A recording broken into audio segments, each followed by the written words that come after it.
All right. Good morning, everybody. Looks like we're on the air, and so we'll get started. Good morning. This is the regular monthly open meeting of the Third Laguna Hills Mutual Board of Directors, a California nonprofit mutual benefit corporation. Today is Tuesday, March 21st, 2023, and it's 9:30 a.m. We are in the boardroom, as well as available for viewing on TV6, Zoom, and Granicus. I'd like to call today's meeting to order. I see that we have a quorum. And we'll start today's meeting as we normally do with our Pledge of Allegiance, today led by Director Kush Bada. Kush? Thank you. Put your right hand over your heart and repeat after me.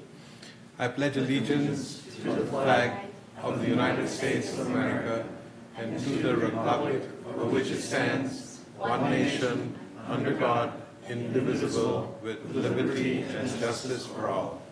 Thank you. You may sit. Thank you, Kush. And was there something else you wanted to share with our members this morning? Yes, absolutely. Thank you. Today is a very special day, so I'm going to read a little things for you.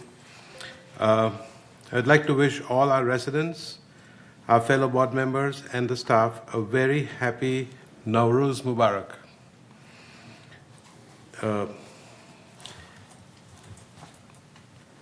Literally, it translates in Nav means new, Rose means day, and Mubarak means blessed. A blessed new day to you all. Today, Nowruz is celebrated in some 300 million people around the world in countries like Iran, Tajikistan, Pakistan, India, Afghanistan, and all the stans that are the past Soviet Union countries, and many other countries, as I said. Each of these different regions of the world celebrate Nowruz, and they observe in diverse ways. The celebrations blend in the local cultures and customs with the religious beliefs and interpretations found in the different regions of the world. Nowruz signifies a time of spiritual renewal and physical rejuvenation, as well as a spirit of gratitude for blessings and an outlook of hope and optimism. This happens to be the first day of the Persian calendar, marking the dawn of the new year. It is also the first day of spring or vernal equinox and is celebrated as the Persian New Year. As the spring equinox, Nowruz marks the beginning of spring in northern hemisphere, that is the moment at which the sun crosses the celestial equator and equalizes night and day calculated exactly every year. Traditional customs of the Nowruz include fire and water, ritual dances, gift exchange, reciting poetry, symbolic objects, and more. These customs differ between the diverse people and countries that celebrate the festival. While Nowruz has been celebrated since the reform of the Iranian calendar in the 11th century to mark the new year, the United Nations officially recognized the International Day of Nowruz with the adoption of Resolution 64/253 by the United Nations General Assembly in February of 2010. With this, I wish you all once again a very happy Nowruz. Thank you. Yes. You will also see a table set up outside by our GRF director, Reza Karimi, which signified with all the symbolic different things that are, I don't say celebrated, not worshipped or anything, during this period. So take a look at it. It's in the lobby, and enjoy. Thank you. Wish you all again. Yeah, thanks. Thank you very much. Thank you. All right, now it's time to approve today's agenda. Can I get a motion to approve today's agenda? Donna moves, Ira seconds. Thank you. Are there any suggested changes to today's agenda? Looking around and seeing none, we'll consider today's agenda approved by consent. We're now looking to approve the meeting minutes for 2 different meetings. Let's address each of them separately. First, can I get a motion to approve the meeting minutes for last month's open board meeting? Chris moves, Jules seconds. Thank you. Any suggested changes to those meeting minutes? Okay. Seeing none, consider those approved. And next, can I get a motion to approve the minutes for the agenda prep meeting that was held on March 3rd? Ira moves. Andy seconds. Thank you. Any suggested changes to those meeting minutes? Great. Seeing none, we'll consider those approved as well. We're now on agenda item 5. The report of the chair. My remarks will be brief today and really pertain to today's agenda. Last month, we found out that Fannie Mae had removed Third Mutual from its list of eligible or warrantable condominiums. As a result, obtaining new home loans and refinancing loans may be a bit more difficult and a bit more expensive for Third Mutual Manors. I've asked a member of staff to share some more information about this, and they plan to do so today during agenda item 10. So if you're interested in this topic, we'll get a little more information about that in a few minutes. Also, during last month's board meeting, there was some hearty discussion about a proposed updated standard regarding washers and dryers submitted to the board by the Architectural Controls and Standards Committee. Specifically, the proposed standard would allow washers and dryers in 3-story buildings if certain conditions were met. After some board discussion and some member comments, the board tabled this proposal until the Garden Villa Association could meet and share information and discuss the topic. The Garden Villa Association did meet earlier this month, and members of the maintenance and construction management team attended. Based upon the comments from the members, the proposed updated standard is being sent back to the Architectural Controls and Standards Committee for further consideration. And as a result, the board is not planning on discussing the proposed updated standard regarding washers and dryers in 3-story buildings today. So that completes my remarks for today. As always, thanks for listening and thanks for your support. Moving on to agenda item 6, we'll now have an update from the VMS board. VMS Director Wei Ming Dao is providing today's update. Good morning, Wei Ming. Good morning, ladies and gentlemen. The VMS update. Let's wait a minute for the slides. Okay. So, next one. VMS has finally formally formed an executive committee, and the members are the 3 officers, the chair, 2 vice chairs, and 1 delegate from each corporation are represented by board officer. For this year, it's Dan Kinney, United Representative. The executives are voted by VMS board director annually at the organizational meeting. The main responsibility of the executive committee is to act quickly between board meetings as needed to address urgent matters with CEO, general manager, and to set board meeting agendas. Next, please. The Bright Idea program update. This program is to incentivize employees to share beneficial ideas such as reduce costs, enhance quality and processes, offer innovations, improve liability exposure. There were so far 3 suggestions to date. Suggestion 1 was return for refinement. Suggestion 2 will save more than $17,000 annually, and suggestion 3 currently is under review. Next.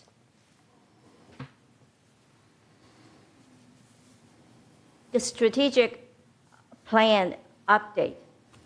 Within the 4 3-year strategic goals, there are various, we call various 6-month strategic objectives.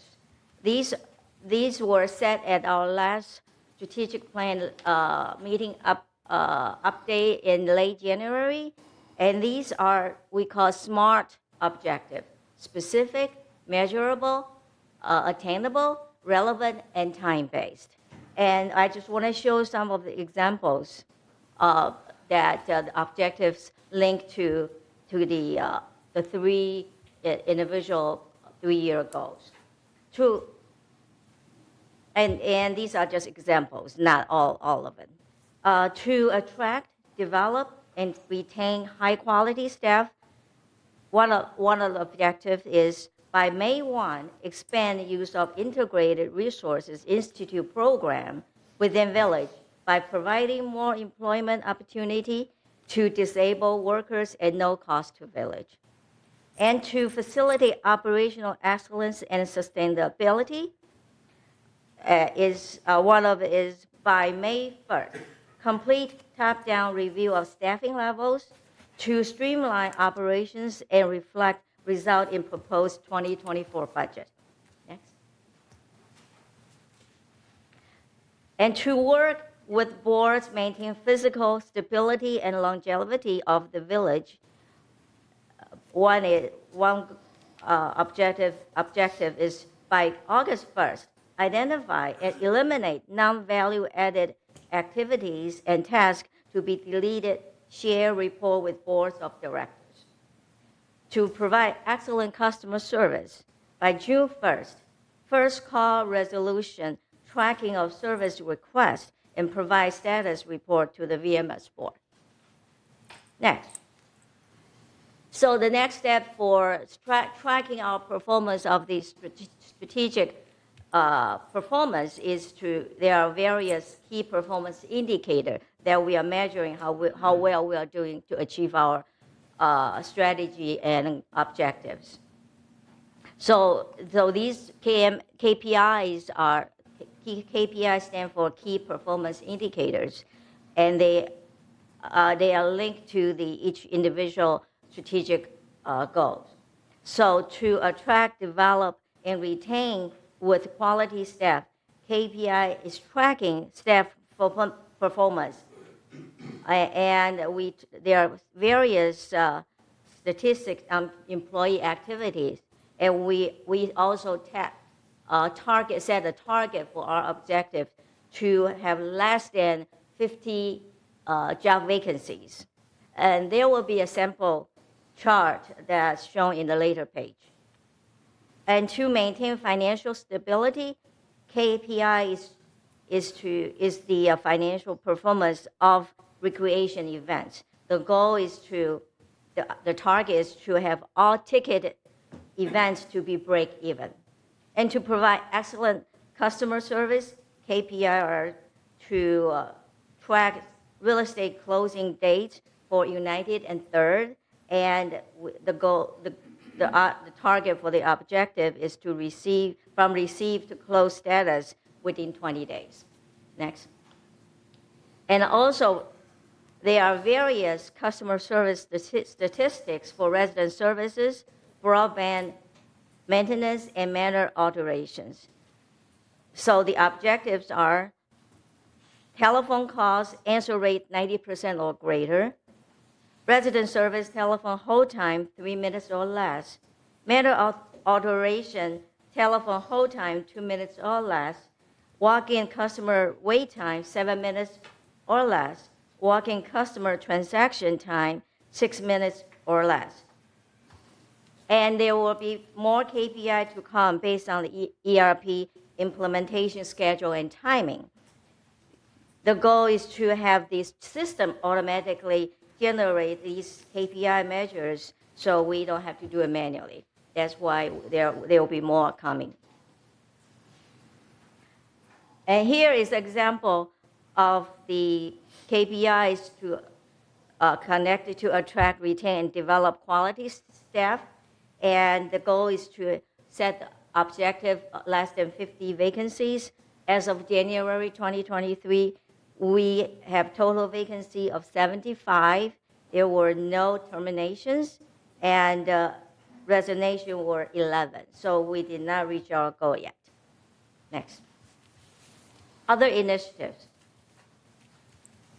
Customer Service Improvement Plan, CSIP, has been implemented.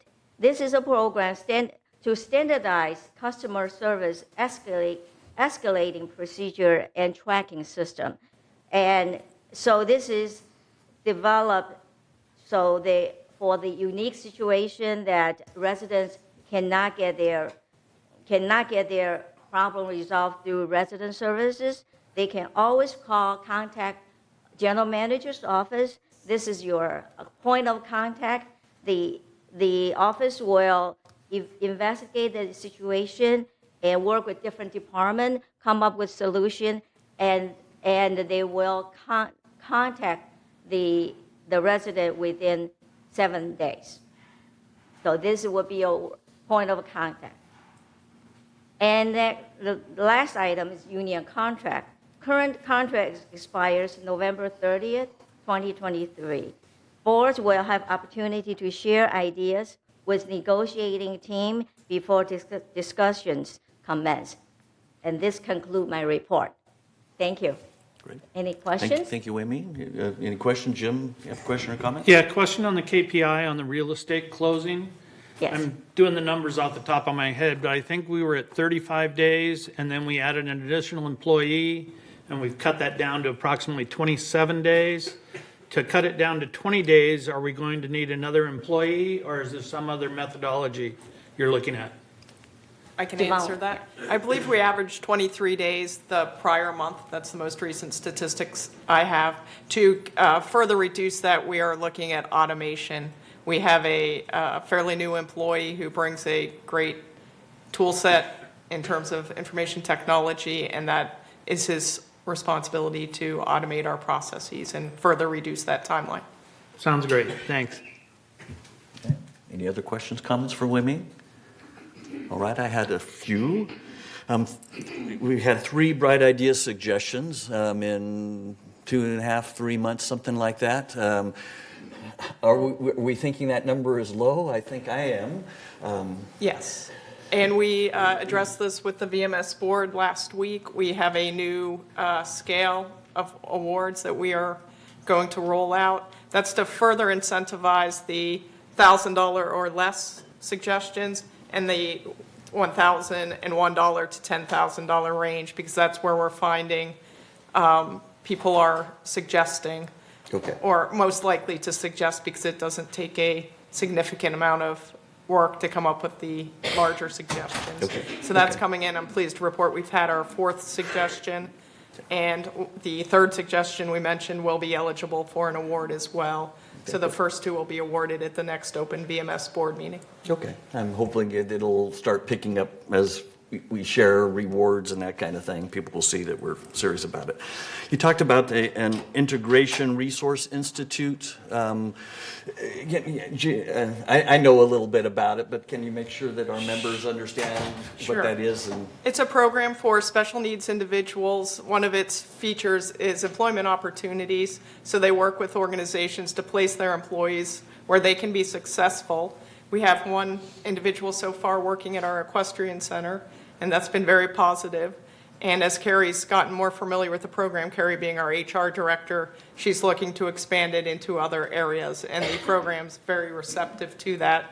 The beauty of the program is their employees tend to stay for a long time, so the turnover rate is very minimal compared to the regular job market. Great. And it's at no cost to the village, I should add. yeah, good. Okay. And then finally, CSIP has been implemented. Any results yet? So far, they have 15 cases, and they've been and they are tracking. And so far, the 15 are pretty successful. Okay, so they're meeting the target of 7 Yes. days. Right. I'm assuming we're doing some kind of The- survey afterwards to make sure that people are happy with the results of it? Yeah. Yes, and the first quarterly report will be coming to the next open VMS meeting for everyone to see. Okay, great, thank you. All right, that's all I had. One last time around the room. Any questions? All right. Thank you, Wei Ming. Thank Appreciate you. the update. We'll now move on to agenda item 7, which is our open forum. At this time, members may address the Board of Directors regarding items within the jurisdiction of this Board of Directors and not on the agenda. The board reserves the right to limit the total amount of time allotted to this open forum to 30 minutes. Each member is asked to speak for no more than 3 minutes. A member may speak only once during the forum, and speakers may not give their time to other people. Members not in the boardroom can also share their comments by joining this meeting via Zoom or by emailing your comments to meeting@vmsinc.org to have your message read during this open forum, should time permit. So Michaela, I'm guessing we have some speakers today? Yes, we have a few in-person speakers and then a couple of emails as well. So we'll start with the in-person first. We have John Strait.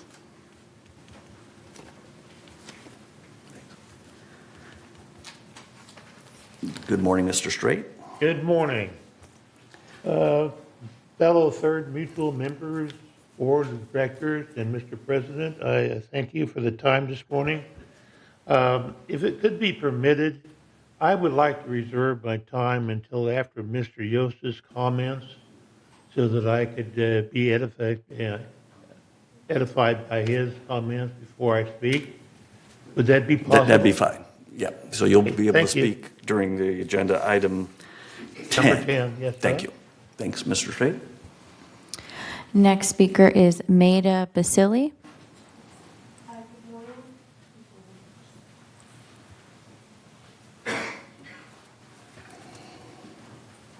Good morning, members. Good morning, Board of Directors. My name is Maida Basili, and I'm here today. My husband wasn't able to come. Just to... Can I ask you to just stand a little closer to the microphone if possible? Sure. Just- I'm here today just requesting a reimbursement appeal of the increased difference in February 23 electricity bill. The appeal is for a fair reimbursement amount of the increased balance in our February electricity bill caused by the usage of 2 fans and 1 big humidifier. The 3 equipment were running for an entire week, February 1st, 2023 through February 7th, 2023, 24/7 to dry moisture caused by roof leakage in our master bedroom on New Year's Eve, 2023. Please note below, and I've attached copies of the bills that we have before the leakage, month of leakage, and month after leakage.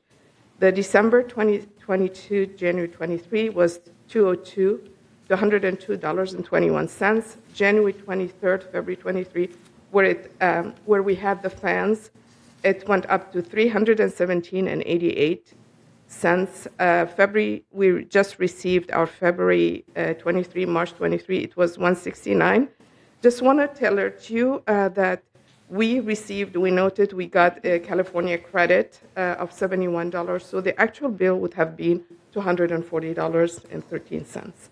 Please be advised that we emailed resident services twice and received 2 tickets numbers with no one reaching out or responding to us for an entire month. And I've attached the ticket numbers. I've also attached the email that I sent them. And also another ticket after that email, I received a new ticket number, which I've attached as well with that. I want to alert you also, board members, that the above reported leakage was the second leakage that we experienced in the same bedroom from the same locations. The first leakage was in December 2021, 2 weeks after we moved to Laguna Woods. So as you guys know, we are fairly new here. We went through the same scenario. We paid a higher electric bill in January 2022, but did not ask for any reimbursement because we were new and unaware of the policies. Damage restoration services called us on March 16th just last Thursday, 2023, and I inquired about the reimbursement, and I was informed that it would be $32 per room. Board members, this, it seems like I explained that we only had one leakage in one room, and this is an unreasonable amount with the difference in the electricity bill between the 2 months. And with, you guys, we are on a limited income, my husband and I, we're retirees. So my husband and I and myself are pleading that the board would consider a request for a fair refund, as this added an extra financial burden on us.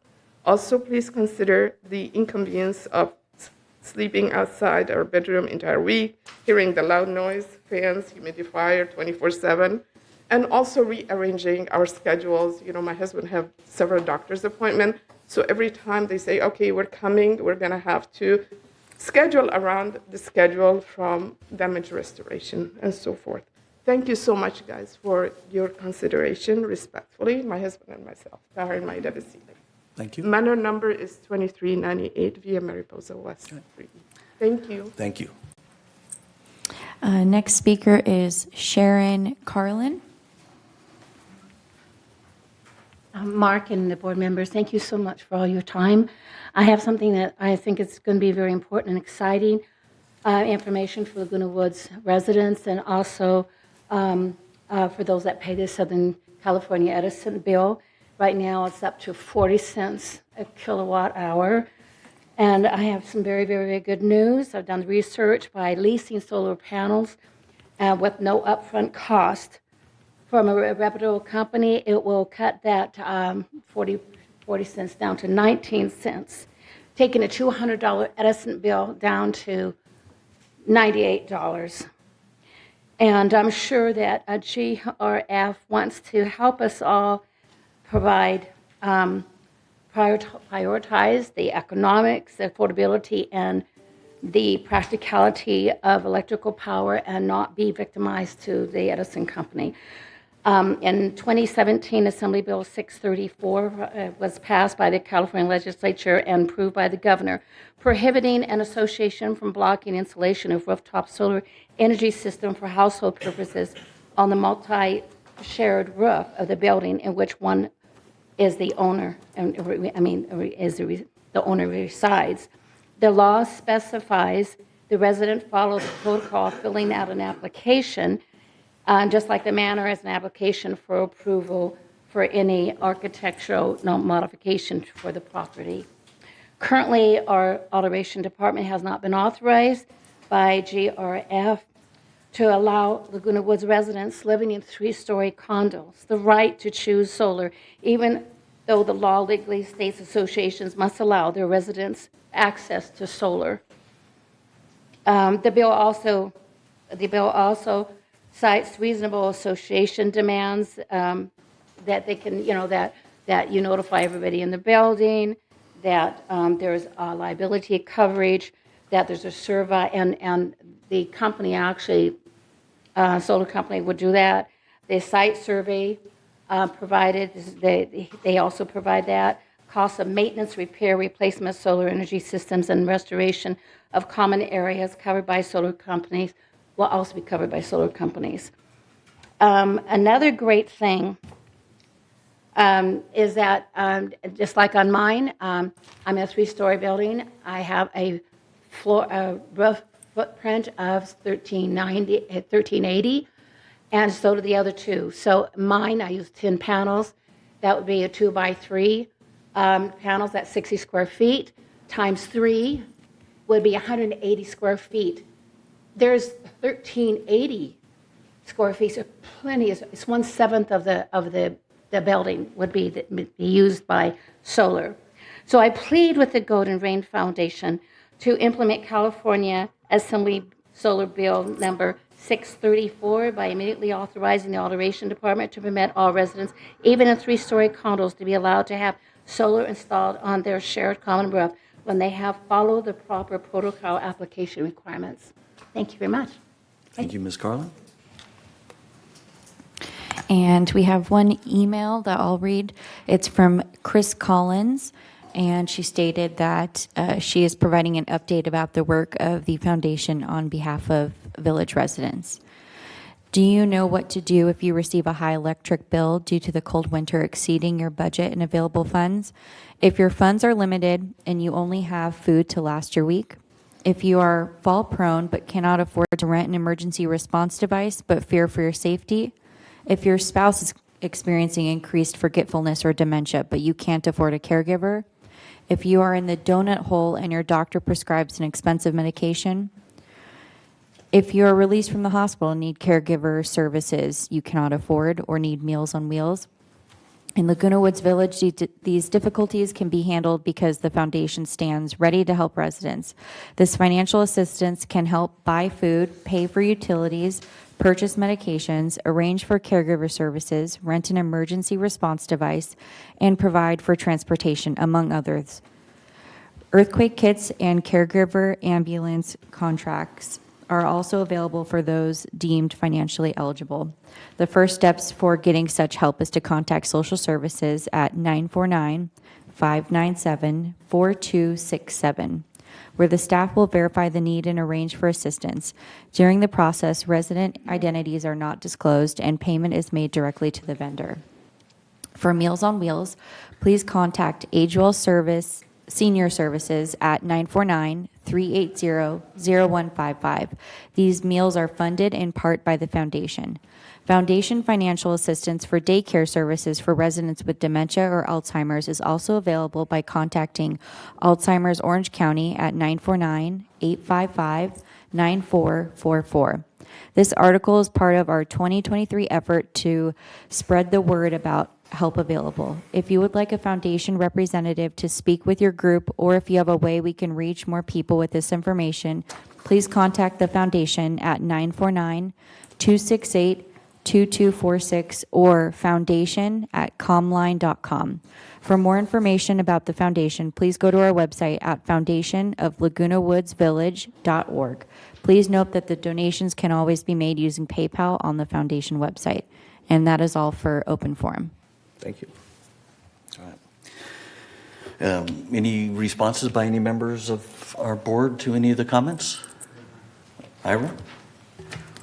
With regards to the solar, ACSC has already started to divvy up the roofs. Basically, each one is individual, and because there are vents, and you can't put anything within 3 feet of the edge, so that takes away a significant portion of the room. I find your panel size a little small compared to the average panel out there being 17 and a half square feet. Mine are 17 square feet, and they were put in under a year ago, and they're the latest SunPower panels. So it still would be enough room. That's based on my last bill of 200. No, I'm talking about the actual physical size. I used a 2x3, you needed 10 of them. Yeah, You said you would have extra energy left. most of the panels are significantly larger.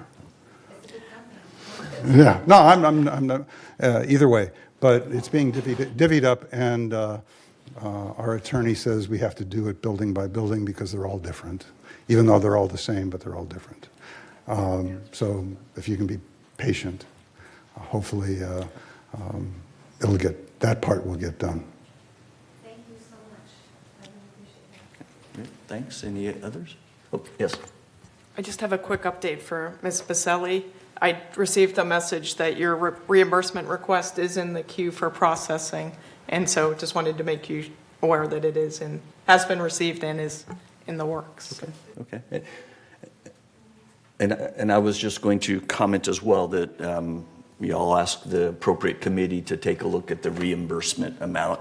It may have been that $32 per room might have been identified and put into place a long time ago, and things have changed. So I'll ask the appropriate committee to take a look at that. Let me just add one thing. If you guys noticed this, effective January, the electricity, they added 2 lines, so it increased about maybe 22 to 25%. Okay. You guys would look into that. Okay. Thank you. Thank you, Ms. Baselli. Thank you so much. Thank you. Thanks for all the comments today. Appreciate that. Going to move on to agenda item 9. To each of our monthly board meetings this year, we've been adding a department update segment where one of the leaders of VMS gives a short presentation about their organization to help communicate with our members, who the leaders, departments, and key activities that are being worked are by VMS. Today, Kurt Wieman is joining us, and he's going to tell us a little bit about the Landscape Services Organization, which he manages. Welcome, Kurt. Good morning. Last time I was before this group, we were talking about the drought, which isn't going away. It just seems like it. And on that note, with all the rain, I just want to let everybody know we are far behind. We haven't been able to get out and work in actually like 2 months, but we are going to, as soon as it stops raining, go from our normal protocol, and we're going to focus on all the weeds that are popping up everywhere.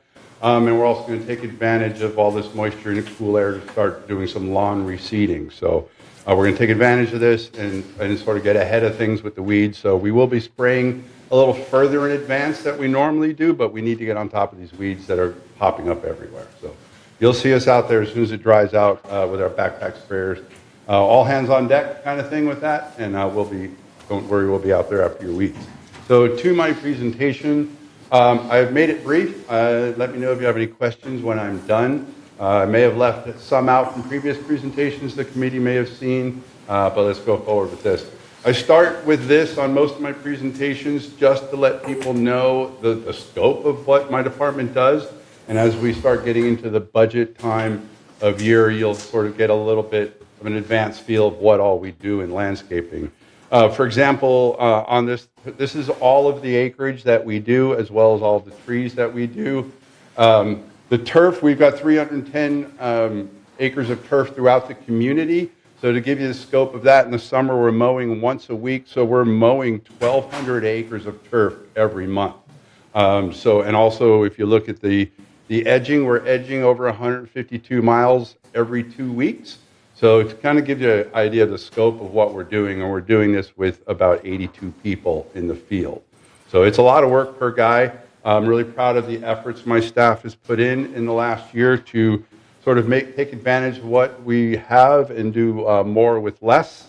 Next slide, please. This is a basic breakdown. Instead of trying to show you our org chart, this is a basic breakdown of the 9 work centers that are in landscaping. The big ones to focus on are 530, the one right in the middle. Those are the guys I just mentioned. That's the biggest one we have that does all of the mowing, edging, trimming, weeding, things like that. And 540 irrigation is the next largest. We have 17 guys in there that manage our irrigation system. And to kind of give you a scope of that, we have over 500,000 irrigation heads here in the community, and 17 guys to manage that. So we appreciate all the help we get from residents, call in broken sprinklers, things like that. That really helps us a lot because we definitely don't have enough eyes to be everywhere. Next slide. This goes back to the weeding, edging, trimming, things like that. This is our cycles. We call a cycle as visiting each building once. So we're budgeted at 4 cycles, and I'm proud that this year we hit 4 cycles for the first time in a decade. And that's basically through efficiencies. And with the help, we're always short-staffed. We are currently short 30 people, but we are able to, we have a contract both last year and a larger contract this year with a contractor staffing agency that's able to give us, we have 20 contract workers out there now aiding our staff. Without them, we'd never be here where we are now with the short staff that we have. But we've hit 4, like I said, it's the first time in a decade. Prior to 2016, we were 6 cycles, and we hadn't hit those, but we're there now. Next slide.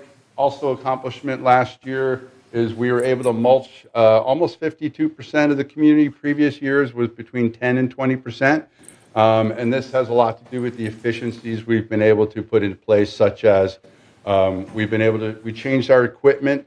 We used to have vans that hauled the crews out to the field, and then the vans parked all day.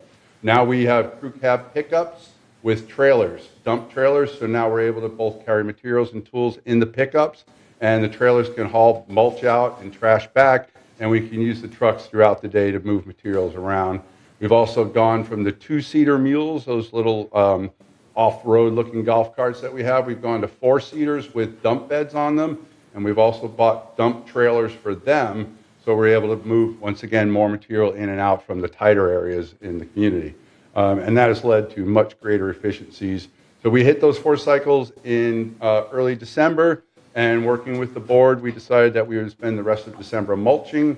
So that was what we have done, and we are now bringing mulching back into our daily operations. So we'll be mulching once a week now instead of waiting till the fall like we've always done. So I'm really proud of my staff for that too. Next slide. Speaking of the drought, water-saving projects.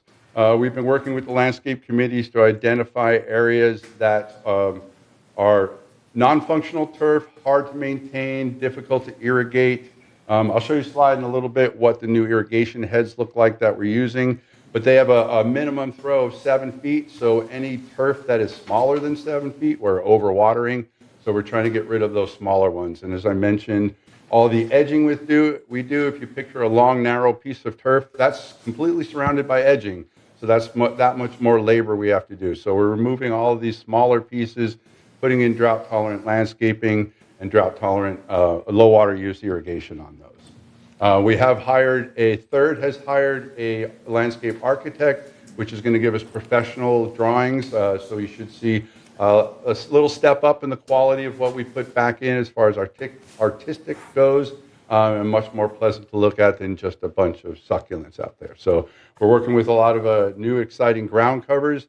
The industry is doing a lot of hybrid work out there in the commercial nurseries to get us much more drought-tolerant materials and much prettier drought-tolerant materials instead of the basic native green stuff that goes brown every summer. So we're working on that to beautify your community and make it more water safe. Next slide. This is an example of what we've done before, a long, narrow piece of turf. And when we're done with it, that's all ground cover. That will fill in completely. From a distance or from up on your balcony, it will still look like grass. It'll be green like grass. This is called a carpet of stars. In the summer, it gets little white flowers on it. It's very pretty. And like I said, you can walk on it. You can walk your dogs on it. It's dog safe. So we're using a lot of that throughout the community in examples like this. Next slide. Urban forest management plan, something I'm really excited about. I love trees. And so it's basically what it is, it's a long-term roadmap. What we currently have now is a 5-year species-related, species-specific trimming plan where we trim every tree at least once in 5 years. The trees that grow faster get trimmed more often. The slower-growing trees get trimmed less often. So what this does is it takes that plan, extends it out 50 years or so, long before all of us will be gone, long after all of us will be gone, to maintain our urban forest. Our urban forest now is 50 to 60 years old. We have a lot of old, big, mature trees that are nearing the end of their lifespan. So we want to come up with a plan that is that will last, that is much more appropriate for this climate. What we have now here is we have over 250 species. A lot of them don't belong in this Mediterranean climate of ours. So as we look towards the future, we're going to look at new species that are more appropriate for here, as well as look at things like spacing. We've got a lot of trees that are too close to sidewalks, too close to driveways, too close to buildings. So we're going to come up with spacing plans, removal plans, and all of that. So we're really excited for that. Next slide. So it's a matter of steps. We're up to the community input. We just completed an online survey. We got over 1,000 responses to our survey. So we're in the process of boiling all that down and coming up with the purpose of the survey was to see what the residents want from their trees. You know, and ask them questions like, what's your favorite tree? My favorite answer to that is the green ones. That's all on this. But we got a lot of answers from specific trees to comments like that. So we're going through it all to see exactly what the community wants to see from their urban forest moving forward. So we expect to have the complete, I've got the 80% plan. I got it, actually late Friday afternoon.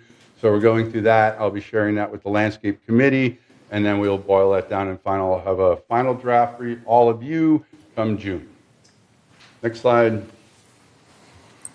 So the central irrigation control system is actually a GRF project, but it affects everybody.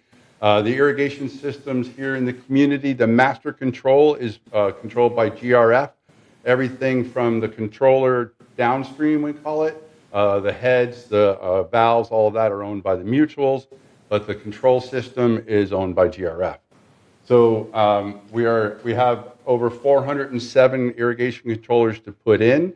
We've done 112 so far this year. All of these are eligible for rebates. We're expecting over $300,000 in rebates. Fun fact is we are the largest irrigation control system project that MWD in all of their scope has seen. So MWD is actually personally involved in this. Usually it goes through El Toro, but we're working directly with MWD on this. They're excited about that. We're going to be a pilot project for the entire Southland. So I think that's good news. And I mentioned I would show the sprinklers. These are the irrigation heads we're going to. These are called stream rotors. They use a third of the water of a standard spray head. You hear a lot of people talk about drip tubing. We've used drip tubing in the past. And for those of you who don't know, drip tubing has water in it all the time. And rodents love it. They're always digging it up and chewing it up, and we don't find the leaks until they've been leaking for a long time, so it's a complete waste of water. It's good in small areas, but it's a big area that we have here. It's just a maintenance issue. So we're going to these heads. Like I said, they use a third less water than regular spray heads. When we put them in your area, they run a little bit longer than a normal spray head does, but they're actually putting down less water. It's just the methodology they use to put the water down. So next slide. Our initiatives for this year is to complete that program. We're constantly adding drought-tolerant species to our nursery. For those who don't know, we've got a 6-acre nursery. 95% of the plant material, 98% really of the plant material that gets planted in this community comes from that nursery, which gives us a closed environment. We're not bringing in pests and weeds and things that we don't already have. So that, and we're going to continue to convert turf areas. We're looking at some bigger projects with the landscape committee on that. We're going to, like I said earlier, increase mulch applications. We're also converting all of our equipment to electric power, which I think that benefits residents the most because it's quiet. You won't hear us from 3 blocks away anymore. So I think that's exciting. We're focusing first on the GRF crew, the crew that works at the clubhouses. So we're testing them out there to see how long the batteries last. We're finding it takes us 3 batteries to get through a day. So we're trying to see what's that going to mean for when we start phasing it all. We have over 190 pieces of handheld power equipment, so that's going to be a big job to transfer those over. We're also working with the projects department to evaluate our current mower shop to see what its capability is electric-wise. It was we converted from a mower repair shop to a charging station. So we're looking into that too also this year to prepare for that new law. For those who aren't aware, California banned sale of gas-powered off-road equipment. When they say off-road equipment, they mean landscaping equipment. All off-road equipment under 25 horsepower can no longer be sold in California come 2024. So we're doing it in 2 phases, some of it in 2023, and the rest we hope to convert all of our equipment in 2024 to electric. And then, like I said, the urban forestry plan, we should have it complete in June, and I believe that's my last slide. So questions? Great, thank you, Kurt. Any questions, comments for Kurt from board members? SK? My question is, when you put, where is it? Central irrigation system, does it have a rain sensor or not? Does the new one have rain sensors? The new one uses National Weather Service broadcasts. So there's weather stations all throughout this community and throughout the neighboring areas that all report to the National Weather Service. Weather Service compiles all that information and sends it to us by section. So if it's raining more over, say, on the south end of United than it is over in Gate 11, our controllers will automatically adjust to that. Good, thank you. We just want to thank you for all your work. Oh, my gosh. Thank you. Awesome. Another question is, when you change over to battery system, do you have enough technology or technician to handle the battery system, or you don't need it? We have 4 technicians. Actually, I have an opening if anybody wants a job repairing lawnmowers. But we have enough technicians to do it. The only question we have is whether there's electrical capability in our shop now. So Yeah. that's what we're hiring an electric engineer to do an evaluation. That's why we're pushing to get the GRF crew out, so we will know exactly how many batteries a day we'll need to charge. Okay. Battery technician is a little bit different than normal technician. Yeah, so yeah. all the batteries themselves are not repairable, and the equipment itself is basically 3 parts that can go bad. It's the switch, the starter, and the motor. I understand. So the motors themselves are all encased. They're not repairable, so it's just a matter of switching out the motors.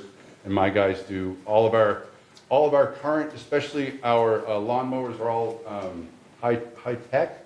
They've got a lot of safety devices on them. There's a lot of electrical parts involved in them as it is, so they're very experienced in electrical Okay. trouble. Just in case, if you need some consulting, I can do some battery technician services free of charge. Thank you. I think that's good. Jim? Yeah, and right now, our lawnmowers, what horsepower are they? Are they under 25 horse? Yes. And are you going to replace those with electric, or are we going to go to a higher horsepower for mowers? Because mowers take so much power, it seems like B. we'd be changing batteries every half hour. We're going to do B. We're going to go to 20. All of the ride-on lawnmowers we have are available in a 26 horsepower. According to the factory, no one's ever sold them because they're more money. But yeah, pretty much the whole industry is switching over to the 26 horsepower version. Okay, thanks. All right. Any other questions? All right. Kayla, any comments from any members? No. Okay. Kurt, thank you very much for Thank you. the presentation and sharing the information with us and our members.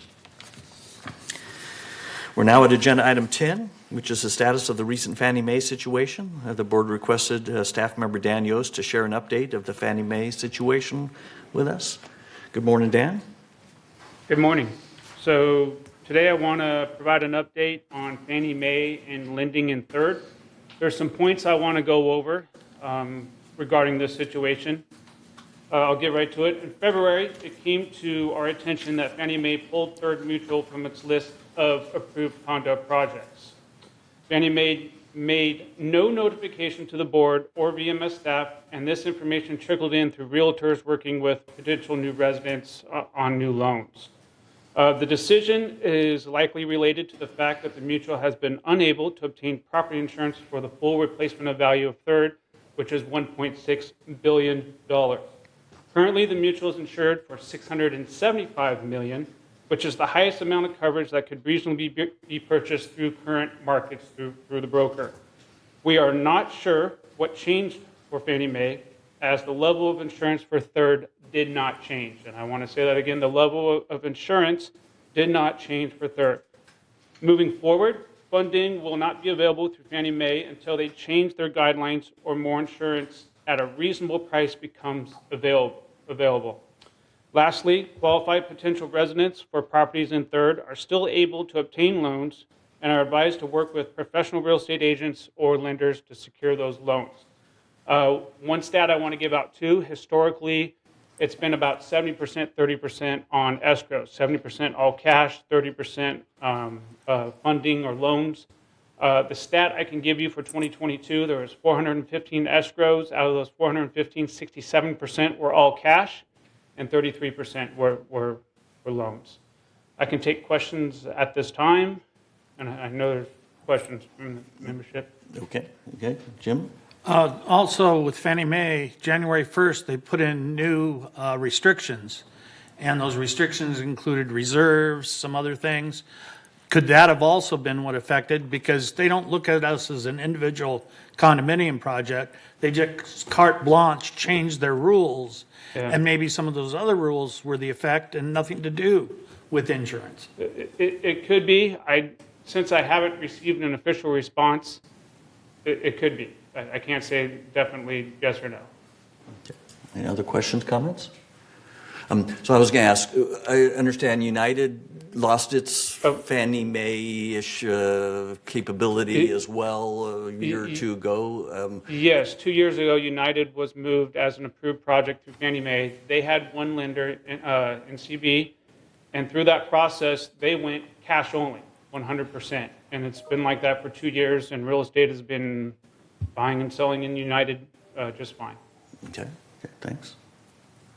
All right, seeing no other comments, Mr. Straight, I think at least you, and then we'll see if there's others.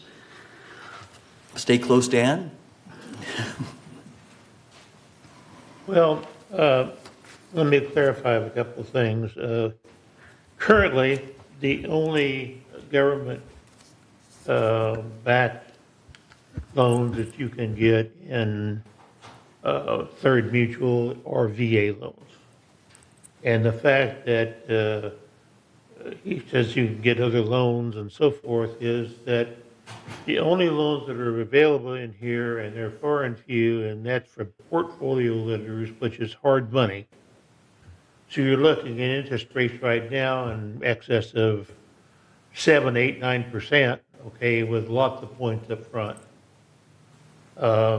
There are such things as what they call non-qualified mortgages. That has more to do with the buyers than it has to do with anything remotely in the community. And they still are going to require that they meet the Fannie Mae guidelines. How it happened? I know for sure one instance that it was caused a red flag at Fannie Mae was that the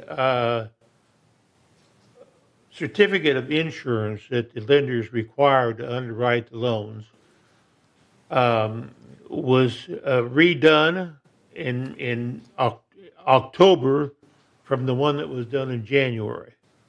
And when they tried to access those certificates of insurance from Gallagher, they got both of them.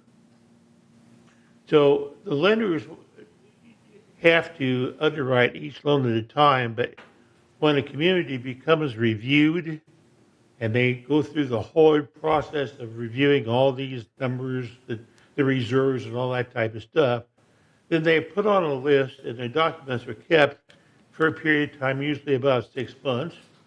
And then they have to go back into what they call a full review. In the meantime, during that 6-month period, they can do what they call a limited review, which is they go in and change, and it's not nearly as much documentation. When they do the full review, not only do they have to have the certificate of insurance, but they have to have the policy, and they want to see what is called a cost estimator, which is what the insurance is based on. Now, those were messed around with in last fall, sometime around, and drew a red flag, and that's one of the things that brought it up, okay? The other thing is the Surfside disaster that happened in Florida 2 years ago, where an underinsured condominium project, which is a multi-story building, collapsed. And Fannie Mae ended up taking serious losses on that because they had like $50 million worth of insurance on a $600 million building. And so it went down and failure, total failure. So Fannie Mae's been more stringent upon that stuff, and that's the thing that caused it 2 years ago for the fact that the co-ops were not insured, and United fell off the approved tree. Okay? So your time's about up. Was there a specific, more than just education to us? Was there a specific ask or anything? Well, today? it's that third was flying underneath the clouds or something like that. They weren't, I don't know how to explain it. It didn't come to Fannie Mae's notice. You know, the huge giant, we were down here, we had all these documents out there where we were approved, and it was when they tried to get reapproved again, the full review, and they come up with these two different certificates of insurance, 2 different policies and all this type of stuff, and that's what started it off. Okay. All right. So it doesn't make any difference how it came about is here. Okay. Yeah. And I don't accept there's nothing we can do about it. Okay. Okay. And I believe, honestly, the thing that we need to do is we need to create a task force of people, stakeholders in this, experienced real estate brokers, experienced mortgage brokers, and community people who have some idea of the insurance business and get an insurance consultant in here again, which was one of the things that started last fall, get the insurance consultant or a new one in here that lets us know exactly what we can do with commercial insurance and the different other things we do. I mean, there's things like So I catastrophic insurance. appreciate there's it. I things mean, like we just, reinsurance. you're out of time. That's- Huh? You're out of time. Oh, So- okay, all so- right. So I just as wanted you and I to have get those communicated ideas via out there, email, okay? I'll work with the board to see if we want to put together a task force and proceed with that. So thank you. I thank you for your time. Thank you. It's very serious. Any other comments on this topic? Okay. No. Thank you. Thank you. Thanks, Dan, and thank you, Mr. Straight. Moving on to agenda item 11, the CEO report. Honorable President, members of the board, this morning I want to focus on the budget schedule and begin identifying ways residents can help us reduce costs as we move forward. On the screen before you is going to be the budget schedule for Third Mutual. The third budget process kicks off in earnest on Thursday, March 30th at 9:30 a.m. with a review of the landscape and maintenance 2023 service levels. The overall budget process started yesterday with GRF's departmental reviews. Again, those focused on the 2023 service levels, And the departmental reviews will continue tomorrow morning at 9:30 here in the boardroom. Next slide, please. As staff works to identify cost savings and efficiencies for the 2024 budget, we want to begin to identifying ways residents can help reduce costs. Next slide, please. One way to reduce costs is for residents to opt out of paper mailings. There are mandated November and April mailings. The November mailing is typically called the budget mailing, and these cost about $7.50 per manner for postage and printing. If we were to have 12,000 members opt out of paper mailings, this would equate to a $90,000 annual savings. One might want to ask how to opt out of paper mailings. In accordance with California Civil Code 4040 and 4041, all members will receive a document via first-class mail, giving them the option to receive notices via email. This will be coming out this spring and is in compliance with the new laws pertaining to this matter. So if you'd like to opt out, that will be your opportunity to opt out of future mailings and receive them electronically. Another cost savings option is to use Dwelling Live. A phone call for guest clearance at one of our gates costs $1.60 per telephone call. In 2022, residents placed more than 225,000 calls for gate clearance, rather than using the Dwelling Live application. Reducing the number of calls by 75%, for example, would save more than $270,000 annually. Next slide, please. And I'm pleased to announce, in partnership with the PC Club, Dwelling Live and other computer training will begin in April. In early April, the PC Club will begin conducting monthly training classes at the community center on the third floor in the PC Education Center. Debbie Dotson, host of TV6's Let's Talk Tech, will also provide recorded training available on the Village YouTube channel. Please watch for the dates and times in your weekly What's Up in the Village if you want to get a better understanding of how to use Dwelling Live and some of the other technology tools available to our residents. Another way to save costs is to automate payments. 25%, or about 3,000 of our members, pay their monthly assessments by check. If all monthly assessments are automated, the annual savings would be more than $57,000. To automate payments, you may visit the financial services page at lagunawoodsvillage.com and look for the Easy Pay enrollment information. To summarize the savings possibilities outlined this morning, they total about $417,000. And this equates to a savings of up to 33 manners per year if they were to be implemented. We'll continue to brainstorm ideas and share them with our residents as we go throughout the budget process so that we can partner to reduce our expenses moving forward. And that concludes my update on this morning. I also do want to mention that the driving range, which was scheduled to be closed next Monday for the long-term lawn maintenance and rehabilitation project, is now officially closed due to the rain this week, and there's not enough time to get it reopened and then to close it again on Monday. So just a heads up on that. And there are opportunities for special pricing at 2 area driving ranges that have been arranged by staff while our driving range is closed for rehabilitation. And those are at the Lake Forest Golf Center and the Oak Creek Golf Club. Thank you. Thank you. Very informative. Appreciate that. Any questions, comments? Moon, welcome. Good morning. Okay. Siobhan, it looks like 400 grand a year saving you're talking about. Let's hire 2 more people just for that and go them. We can identify who doesn't do this and go them and keep them hand-on. And let's spend 1 year, then rest of the year we got free deal. Okay, that's one thing. Not only you are talking about to the resident, okay, let's talk to the BMS.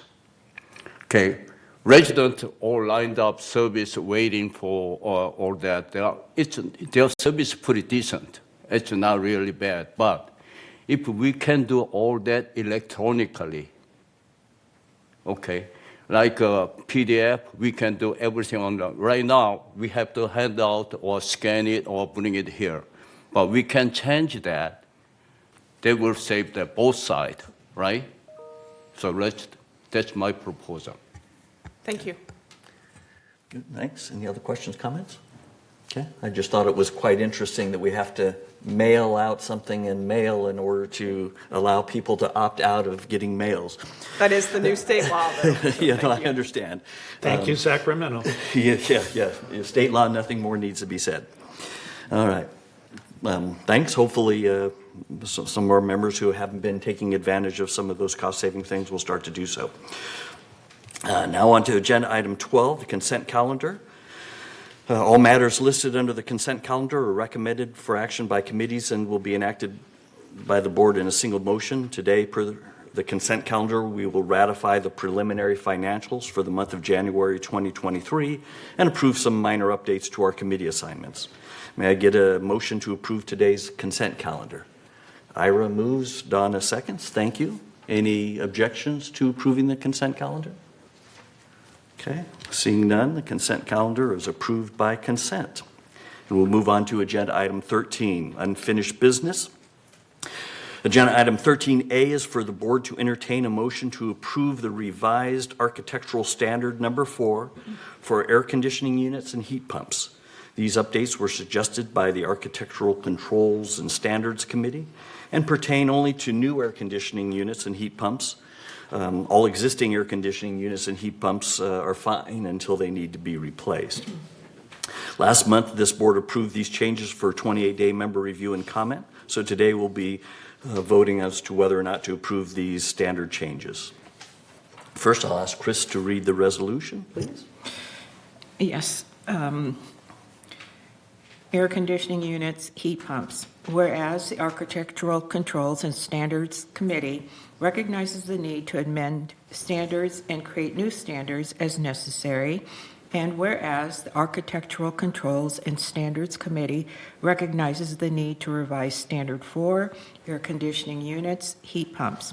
Now therefore be it resolved, March 21st, 2023, that the Board of Directors of this corporation hereby adopts Standard 4, air conditioning units, heat pumps, as attached to the official meeting minutes, and resolve further that Resolution 03-19-71, adopted July 16, 2019, is hereby superseded in its entirety and no longer in effect, and resolve further that the officers and agents of this corporation are hereby authorized on behalf of the corporation to carry out this resolution as written.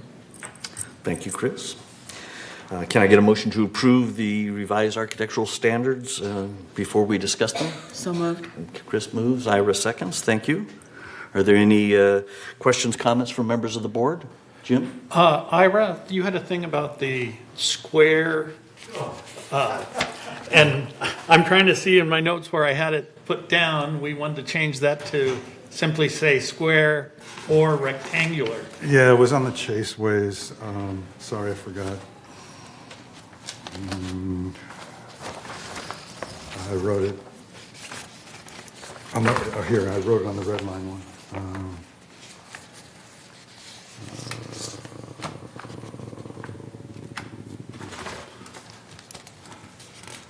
Where did I put it?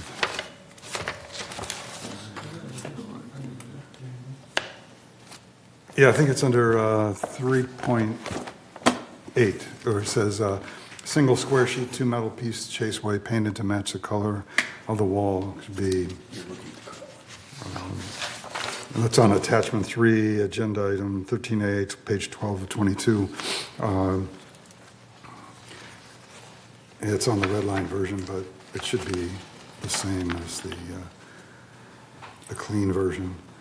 Instead of stating single square sheet, it should be square or rectangular. Can you say the number again? The red line version is page 12 of 22, item 13A. 3.8. Okay. So where does it reflect on On the other one. the other one? Oh, here it is. Page 18 of 22. I did do it on that one. Under 3.8. All right, so we're looking at changing square to square, rectangular, or vice versa. Yeah, Yes, square or rectangular. Or rectangular. Okay, all right, With that tiny little okay, variation. okay.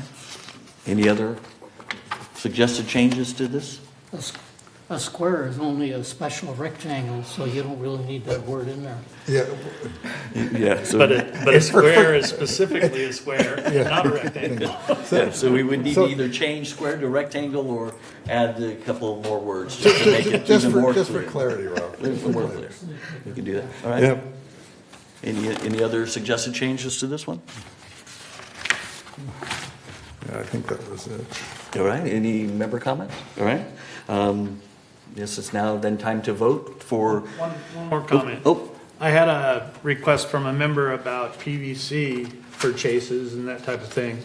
And I just wanted to say that we did look into that, and the reason that the PVC is not being considered as a replacement, even though it's a more modern material, it does dry, crack, and when we do our painting, our repainting, we don't want to have a PVC that we can't paint, especially if we're changing the building colors or doing something like that, to make it specifically to where the member is responsible for it.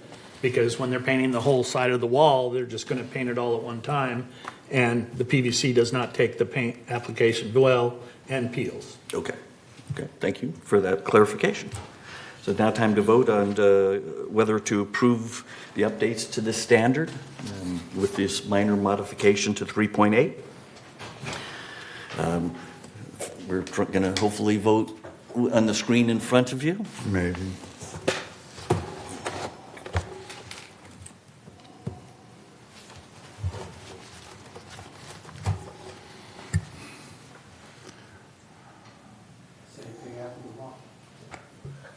Same thing happened to mine. Okay, Director Bada, we have yours. Okay. Okay. So Donna, do you? Isn't taking the vote is yes. Okay, thank you. Even this is too great. And Director Park, what's your vote? Yes, I vote already. Okay, okay, there it is. thank you. Okay, all right. Thank you for voting. This motion passed 11-0-0. So unanimous. Thank you, Architectural Controls and Standards Committee, for presenting this to us. Moving on to agenda item 13B. It's for the board to entertain a motion to approve updates to Third's pet policy. These updates were suggested by the Resident Policy and Compliance Committee in an effort to make them more clear for our residents. Last month, this board approved these changes for 28-day member review and comment. So today we'll be voting as to whether or not to approve these policy changes. Can I get a motion to approve the updated policy before we discuss this? So moved. Chris moves. And I say SK seconds. Any questions, comments from board members? Yes, Uh, Jim? As to Resolution 509, Item 4, I would like to see the second half of the paragraph striked where it says, contrary to the provisions of any sign posted conspicuously thereon by the corporation, provided that appropriate exception as the case of guide dogs for blind persons may be noted upon such sign, to be replaced with the exception of service animals and emotional support animals as required by California state and federal statutes. Okay.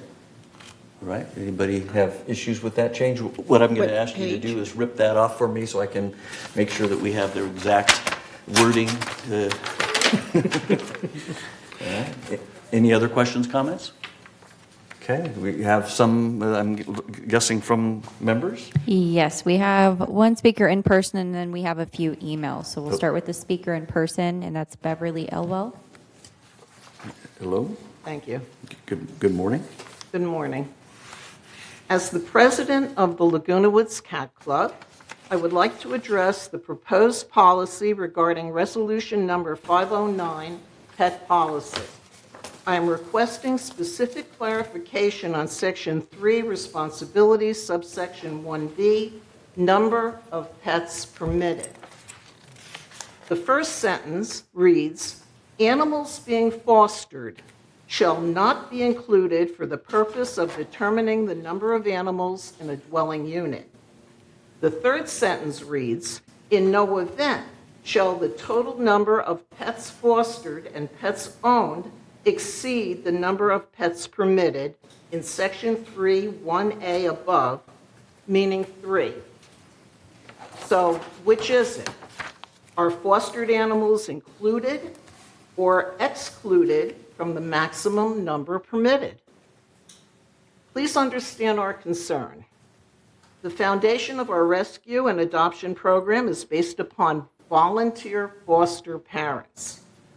Any policy that dissuades residents from providing this valuable service is detrimental to our mission and could indeed force us to end the vital public service we have provided to this community for 52 years. Moreover, please be mindful of the many kind residents here who foster for kitten rescues.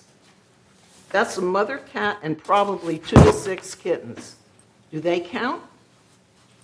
Honestly, I understand that maximum numbers must be set to dissuade animal hoarders. However, foster cats should not even be included in this conversation. They are temporary residents, and they are closely monitored. They are no threat to anyone's well-being. Thank you. Thank you, Ms. Elwell. I'd like to add that I missed that because I only read what it said and didn't see that last sentence. I would say that that last sentence should be stricken from this because otherwise it serves no purpose and it contradicts A and B. Okay, so the second sentence of what can you? The last sentence of 1B, in no event shall the total number of pets fostered and pets owned exceed the number of permitted in section 3(1)A above. Just strike that whole part because they can be fostered, they can be in excess, and they're limited to 6 months, which is, I think, was what the intention was in the first place. Okay. All right. Does that sound like it would meet your need? Okay, just to clarify, what you're saying is that foster cats are excluded from the maximum number of pets in a dwelling. Yes, just like the city of Laguna Woods allows. Thank you, Mr. Cook. Thank you. Rip that page out for me. Okay, we have some Thank you written muchly. Yes, I'm going to read those right now. So the first one is from Janet Dement, and she stated, I support the changes to Third's pet policy. I appreciate the board taking action to protect residents from harm and make Laguna Woods safer for humans and pets. Another member who did not leave their information on here stated, "Dear Board, thank you for informing us of the proposed pet policy changes in your March 8th email to the members. This active method of informing us of rule changes by emailing us directly is appreciated. This method is better than the more passive method, which leaves it buried in the minutes, which people are less likely to read. It would help us to understand the proposed rule changes if they were indicated in red, as has been done with other documents undergoing revisions. Using red allows us to clearly see the word-by-word and line-by-line changes. Since our rules should be airtight, unambiguous, and easily enforced, I recommend defining in the rule what is meant by a pet running at large. Is that a dog or a cat walking in the common area without a leash, whether or not it is accompanied by the owner? Thank you." And then the next one is from Patricia Wells Wright. And she stated, regarding pet restrictions, how about laundry of pet blankets, etc.? At our laundry room 307, we have tenants, one in particular that has a huge St. Bernard dog who washes pet blankets in our washers and does not clean the washers or lint dryer filters after they use them. I've cleaned out dog food pellets and gobs of hair from washers and have attached a sample of what we find in dryer filters. It is disgusting. I have contacted compliance on this for over a year. Security came out in January of 2023 and gave me a report number. Compliance says to keep calling security to come out and see what the mess is and document it on the report. I have followed protocol, but is there any action being taken against this neighbor? I do not monitor the laundry room. I only document what I am confronted with when I go in to use the laundry room. Others have cleaned up his messes, but as of January 2023, I refuse to clean up after this guy. It is so exacerbating.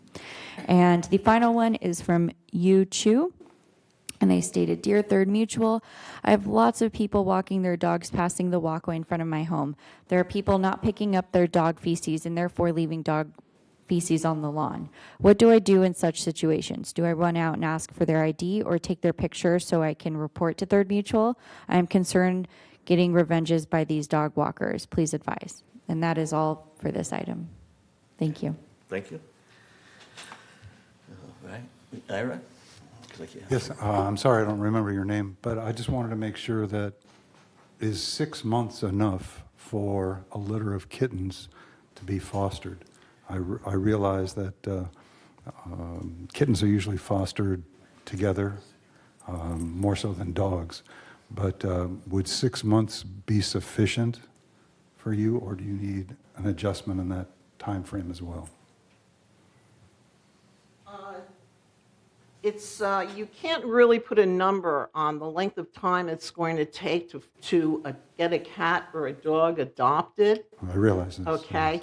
But honestly, 6 months is pretty generous. Okay. You know, for us, it could be 3 weeks to 4 months. The longest we have had animals for a year, but that was long ago. That doesn't happen now that we have a publicist who does videos of cats, and if you go to lagunawoodscatclub.com, you can enjoy those videos. But that probably, the 6 month would be, I don't see why you would even put a number on that, but 6 months would be sufficient, I would think. Well, I believe that is what Laguna Woods City has on their books, and so we can't be less restrictive than what the city's codes are. Yeah. Understood. I'm just trying to throw a little reality in. Some cats, some dogs take a long time to adopt. It's true. It's true. It's just the luck of the draw. We had a blind cat recently. It took me 1 day to get it adopted. I thought that was going to be the biggest challenge of my career. But see, you just don't know. You can't predict. And we've had movie star cats that took us 6 months to get adopted. But it's really longer than that. Okay. Thank you. Thanks. All right, now, a couple, yes, Moon? Well, okay, when you look at the definition of a dog at 2.3, and that has a bird, but the bird is big bird, small bird, falcon, or eagle. Okay, that's one thing I have some concern. Second one is last page at the vicious animal. We reported to, and then what happened after we report to that dog? Are that dog gonna be eliminated from Third Mutual or rehabilitated, or it didn't say anything about what happened to that dog or animal, whatever.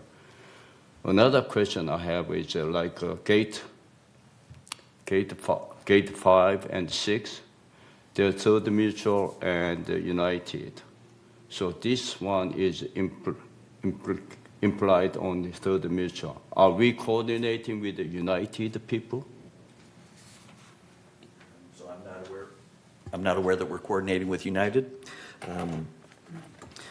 I mean, hopefully compliance team is doing something behind the scenes, but the Resident Policy and Compliance Committee is not working with United. With regards to vicious animals, I don't know the answer to the question. I would think that if... Usually the county will take over. If a report is made, the county will come, assess the situation.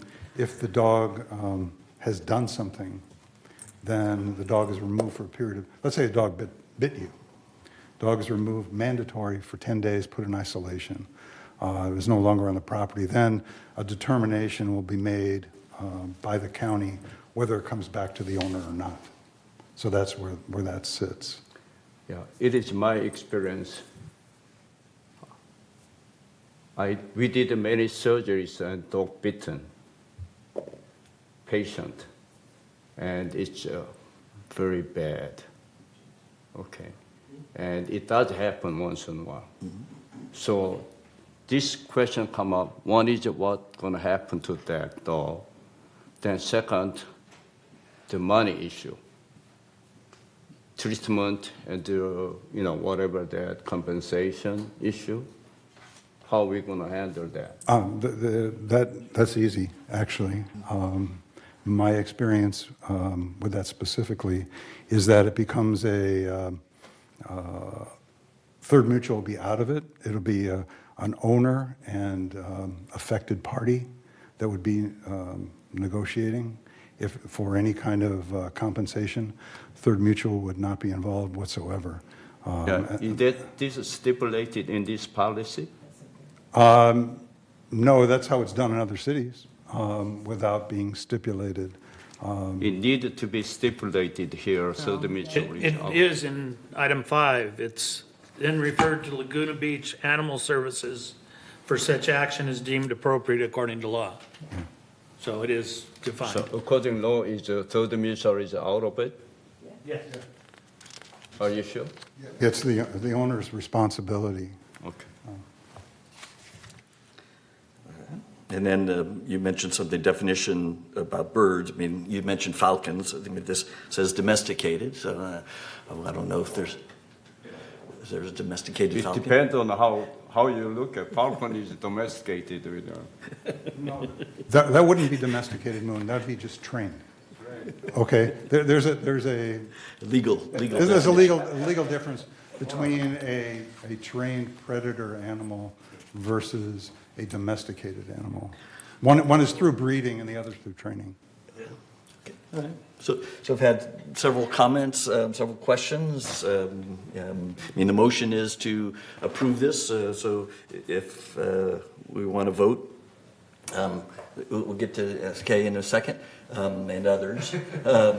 We can then decide if we don't vote yes, we can decide what to do with the policy. SK, you have some comments? Yes, my question is, if we strike those sentences out on the 1B, is that means owner can adopt unlimited number of pets? No. No? It means they can foster more pets for a limited time than the restriction of 3. But in a lot of cases, I'm sure they may have their own pet, they may have 2 pets, but they may only foster 1 pet, so they still wouldn't be in excess of the 3 that they could have anyway. So maximum allowed pets are only 3? 3, and Okay. only 2 of them can be dogs. Okay, okay. Thank you.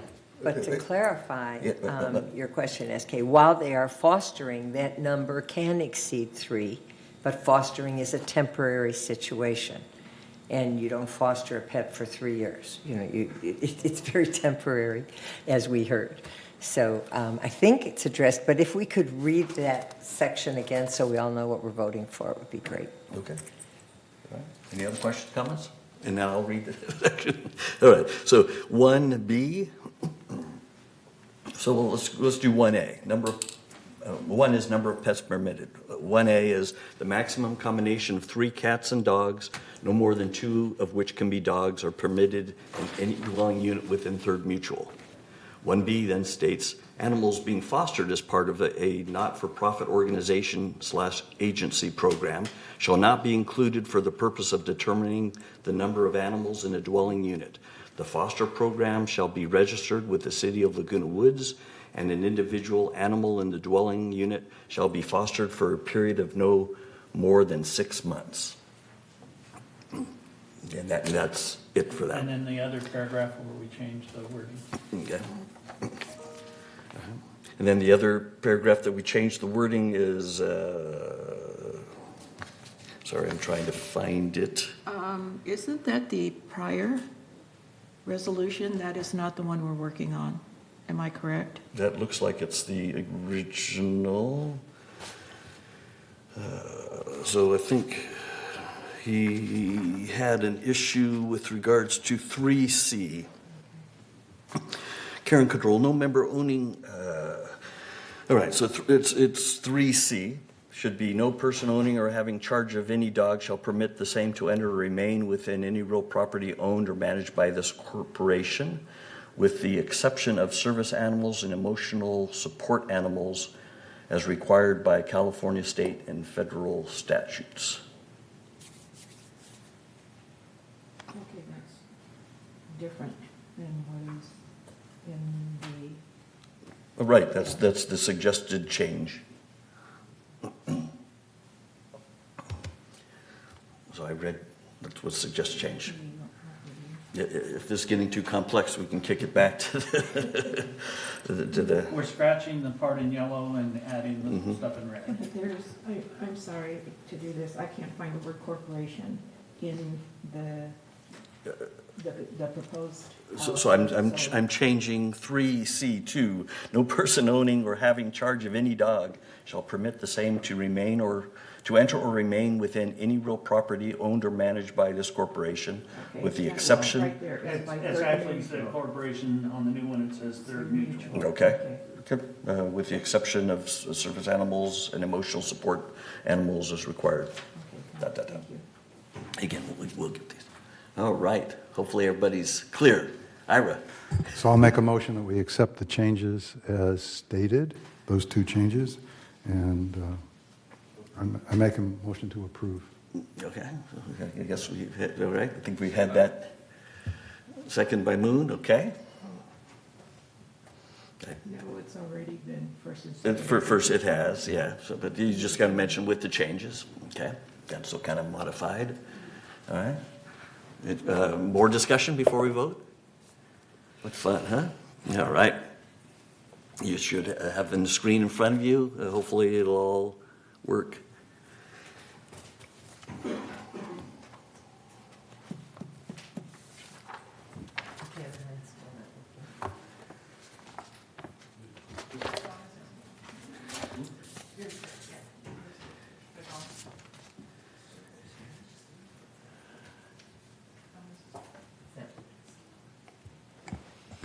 Director Park, what's your vote?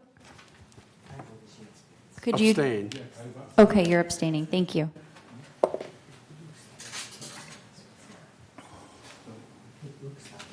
All right, okay. So this motion of accepting this policy with the 2 changes identified has been approved. 10 yes, 0 no's, and 1 abstention. Thank you, board, for putting up with that. Moving on to agenda item 13C, to keep things moving here. It's for the board to entertain a motion to approve updates to Third's investment policy. These updates were suggested by the Third Finance Committee. Our prior investment policy required that all investment decisions be made with the help of an investment advisor. Investment advisors can be costly, and since the board is currently investing in treasury bills, an inexpensive investment advisor may not be required. This updated policy also clarifies Third's investment principles. Last month, this board voted to approve these changes for 28-day member review and comment, so today we'll be voting as to whether or not to approve these policy changes. So hopefully you've all read those policies, the updated policy. In your packet, can I get a motion to approve the updated policy before we discuss it? Jim moves, Kush seconds. Thank you both. Any questions, comments regarding this updated policy? Donna? Yeah, just to clarify, Third Mutual has been keeping with the letter of the law from the state of California, from David Sterling, and that says anything insured by the federal government. So it would be treasuries. It also could include, at such time as the interest rate was more favorable, CDs, which, because the CDs only insured individually up to $250,000, would be done through the organization, the auspices of something called IntraFi, in which one bank is the central manager, but $250,000 per bank could be scattered over 100 banks if you needed that many. So I just want to make sure that it's clear that you mentioned the treasuries, but in fact, at such time, the other qualifier would be CDs under the IntraFi. Okay. Thank you for that clarification. Any other questions, comments? All right. Any member comments, McKenna, on this topic? Great. Okay. No member comment. Now time to vote then.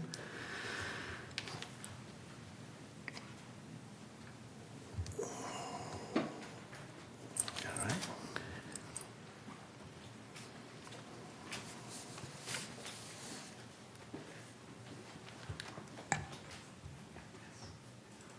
Okay, and Director Park, can you state your vote? Yes. Thank you.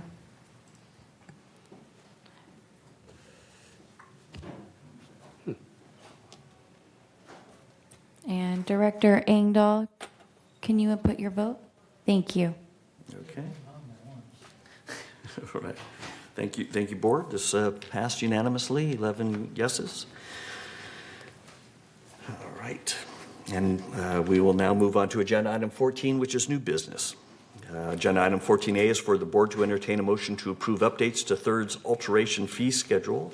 These updates were suggested by the Architectural Controls and Standards Committee, and today's proposed changes are specifically to the fees for members' solar panel applications, as well as updates to the alteration fee schedule chart to remove references to city permit requirements as per request from the city. Today, we will be voting as to whether or not to submit these updated fee schedule changes forward for 28-day member review and comment. Anybody from staff have some opening comments for us on this?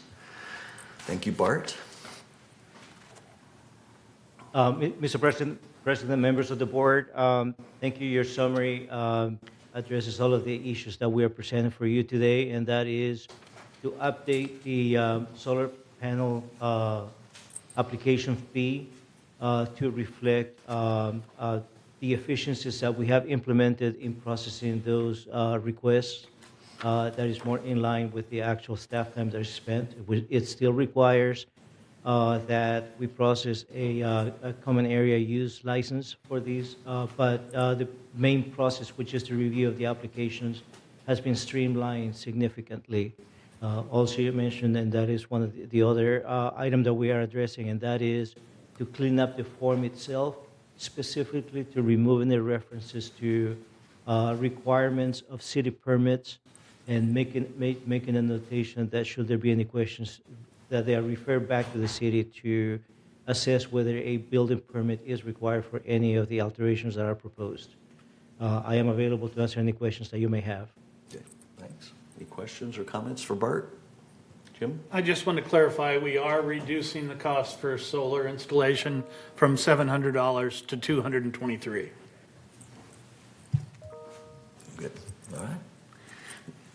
Moon, you have a question for Bart? No, the comment. Thank you, Jim. This building is old, what we have, and then we have to encourage the resident to update and do that. So whatever we want to, encourage them, reduce fee or whatever we are doing, I like to go that direction. Okay, great, thanks. All right. Move to Yeah, hold on just a second. I'm going to ask Chris to read the resolution for us, and then I'll come back to you. Okay, alteration fee schedule. Whereas alteration and variance requests require significant staff time for proper processing, including research, report preparation, presentation to the appropriate committee and board. And whereas in order to offset a portion of the administrative costs associated with processing alteration and variance application, including solar installation requests, the board has adopted an alteration fee schedule. And whereas the following revisions to the alteration fee schedule are recommended to be approved by the board. 1, the solar installation application fee is revised to $223. Number 2, miscellaneous revisions to address current city requirements. And whereas the new alteration fee schedule better aligns the fees with the administrative time it takes to process each task. Now therefore be it resolved April 18th, 2023, that the board hereby adopts the revised alteration fee schedule as attached to the official minutes of this meeting, and resolve further the mutual consent processing fee for solar panel installation is to be calculated based on 4.7 hours charged at the current bill rates, and resolve further the mutual consent processing fee for solar panel installation requests is set at the initial rate of $223 for 2023 and will be adjusted annually with the adoption of new bill rates. And resolve further that Resolution 03-19-131, adopted December 17, 2019, is hereby superseded and canceled. And resolve further that the officers and agents of this corporation are hereby authorized on behalf of the corporation to carry out the resolution. Thank you, Chris. And Jim, did you want to make a motion to approve the updated alteration fee schedule? All right, and Ira seconds. So you moved. Any further questions, comments from members of the board?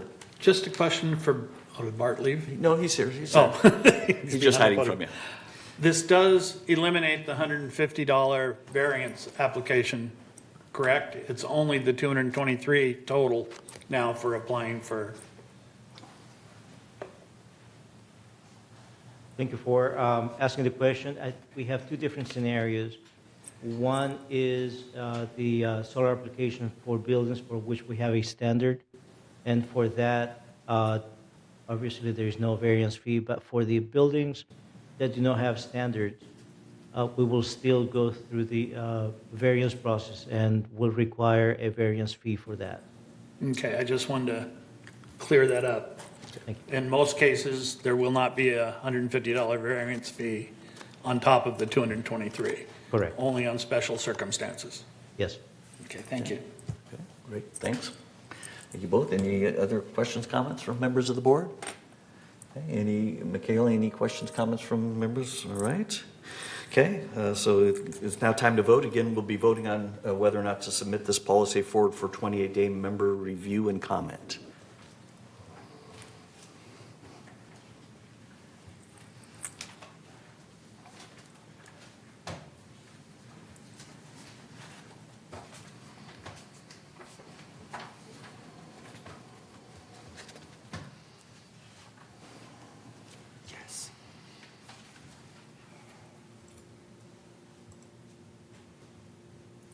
All right, looks like voting is completed.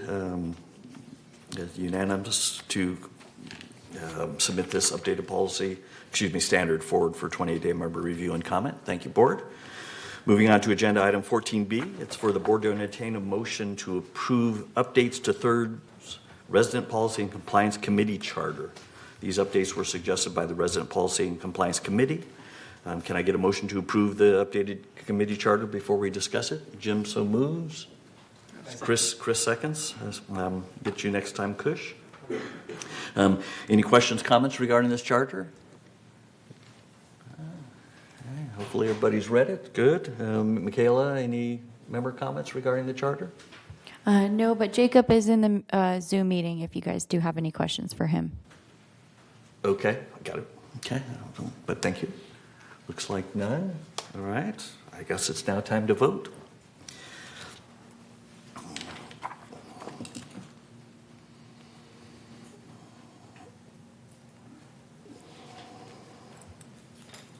Okay, and we'll be voting whether to accept this charter. This won't go on 28-day notice. It's just to accept. Okay.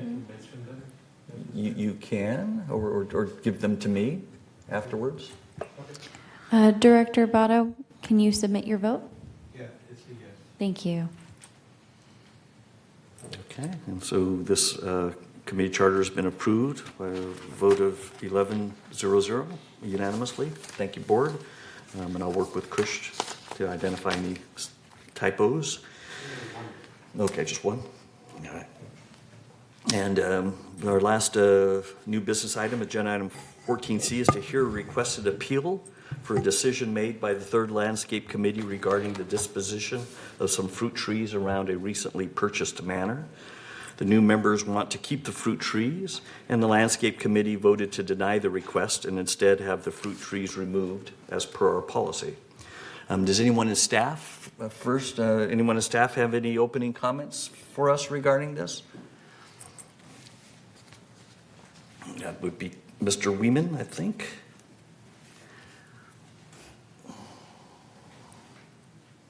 Good afternoon. Not quite.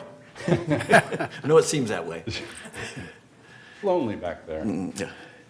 Not much to add other than what you already stated. Resolution 03/1994 enacted back in 2019 in an effort to reduce the rodent population, reduce the food available to the rodent population, banned all new fruit trees, and all existing fruit trees were allowed to remain until resale, and then they're all to be removed at resale. Staff removes those fruit trees at no cost to the member. So that's where we're at. This came up in resale. It was in the resale packet that they needed to come out. So I think that's about all I can add to this. Okay. I know one question that had come up in the Landscape Committee that I'll ask now is, has the Landscape Committee ever made an exception to this rule in the past that you're aware of? No. No. Okay, thank you. All right. Any questions for Kurt before we have Mr. Lee come up? Moon, go ahead. Kurt. So in 2019, about 4 years ago, they made this resolution. Was there a lot of problem with the rodent? Yes, rodents are a constant problem. Constant. So this was an effort to reduce the food source for them. Now, it wasn't just fruit trees, it was also vegetable plantings in common area, which rodents feed on. And it actually attracts rodents to the residents. So you have any evidence or report? It has been very effective since then? I can provide that. I can provide that. We do? We keep track of how many rodent calls we get and how many bait stations we put out. So I can get the data for the board if they'd like it. But, you know, So because are you you are voting, it's too late. So what I'm asking is what you have in your data has been effective. We have seen a drop in rodent calls in the last 3 years. What percentage? I don't have that in front of me. Okay. It's a long-term plan. We have only removed several dozen fruit trees or so after resale. It's a long-term plan. We have a lot of fruit trees out there. So the fruit of this, no pun intended, the fruit of the policy will be seen in the long term. There's many things that affect the rodent population, and providing food for them through either fruit trees, vegetables, pet food laying outside, all those things attract rodents to the residences. And our whole idea behind this is to reduce the amount of attractants to the rodents. Okay. Thank you. Okay. Jules, have a question or comment? I'm a little bit concerned because of the two objections that Moon has made that we don't have answers to two potentially important questions, but we're nevertheless asked to make a decision. Maybe we should either wait and make a decision after the questions are answered or not. I have another question for Kurt, and I am a strong supporter of landscapes performance as well as their mission. How many fruit trees do we have in the village? I don't have that number offhand, but a lot. A lot. And we're only talking about 5 fruit trees here, and I'm just wondering whether, all of these other fruit trees that are around, including one near my house, which I clean up under when landscape hasn't gotten there yet to make, we're primarily talking about fruit that drops on the ground, isn't that right? No, we're talking about fruit in the trees. Part of the fruit tree policy requires residents to maintain the fruit trees that they have, and if they are not, if it comes to our attention that they are not maintaining the fruit trees, in other words, all limbs need to be kept 3 feet above the ground, et cetera. If they're not maintaining them, then it goes to compliance. We generally end up removing them because it's a resident that can no longer take care of their fruit trees. Through the Yellow Stake program over the years, a lot of fruit trees were planted, and a lot of them are not being maintained. So we do remove a fair number of them every year for people who have got to the age where they can no longer maintain them. So would it be possible, for example, on a temporary basis to allow these people, the applicant, to maintain these, providing they, periodically submit photographs or something? In other words, is there some way that it can be done that will allow them to maintain what they have on their, on their property right now without requiring landscape to come out and monitor? I can't think of any other way to monitor other than adding administrative burden to my staff already. This is a board decision. This was a board decision to put the policy in place, and it's a board decision whether or not they enforce it. Mm-hmm. Yes, Moon? Go ahead, Moon. Yeah. Before I come to Laguna Woods, I was in the gated community, which is much smaller, about 1,000. And I talked to many people. It's the first time I ever heard we want to remove all the fruit tree at some point. Boy, to me, it's kind of absurd idea. Okay. But we don't have any other technology to help this take care of the rodent problem. Well, if the rodent is that severe, we have to take all the fruit tree out of all Laguna Woods, 3,500 acres. It seems to me way out.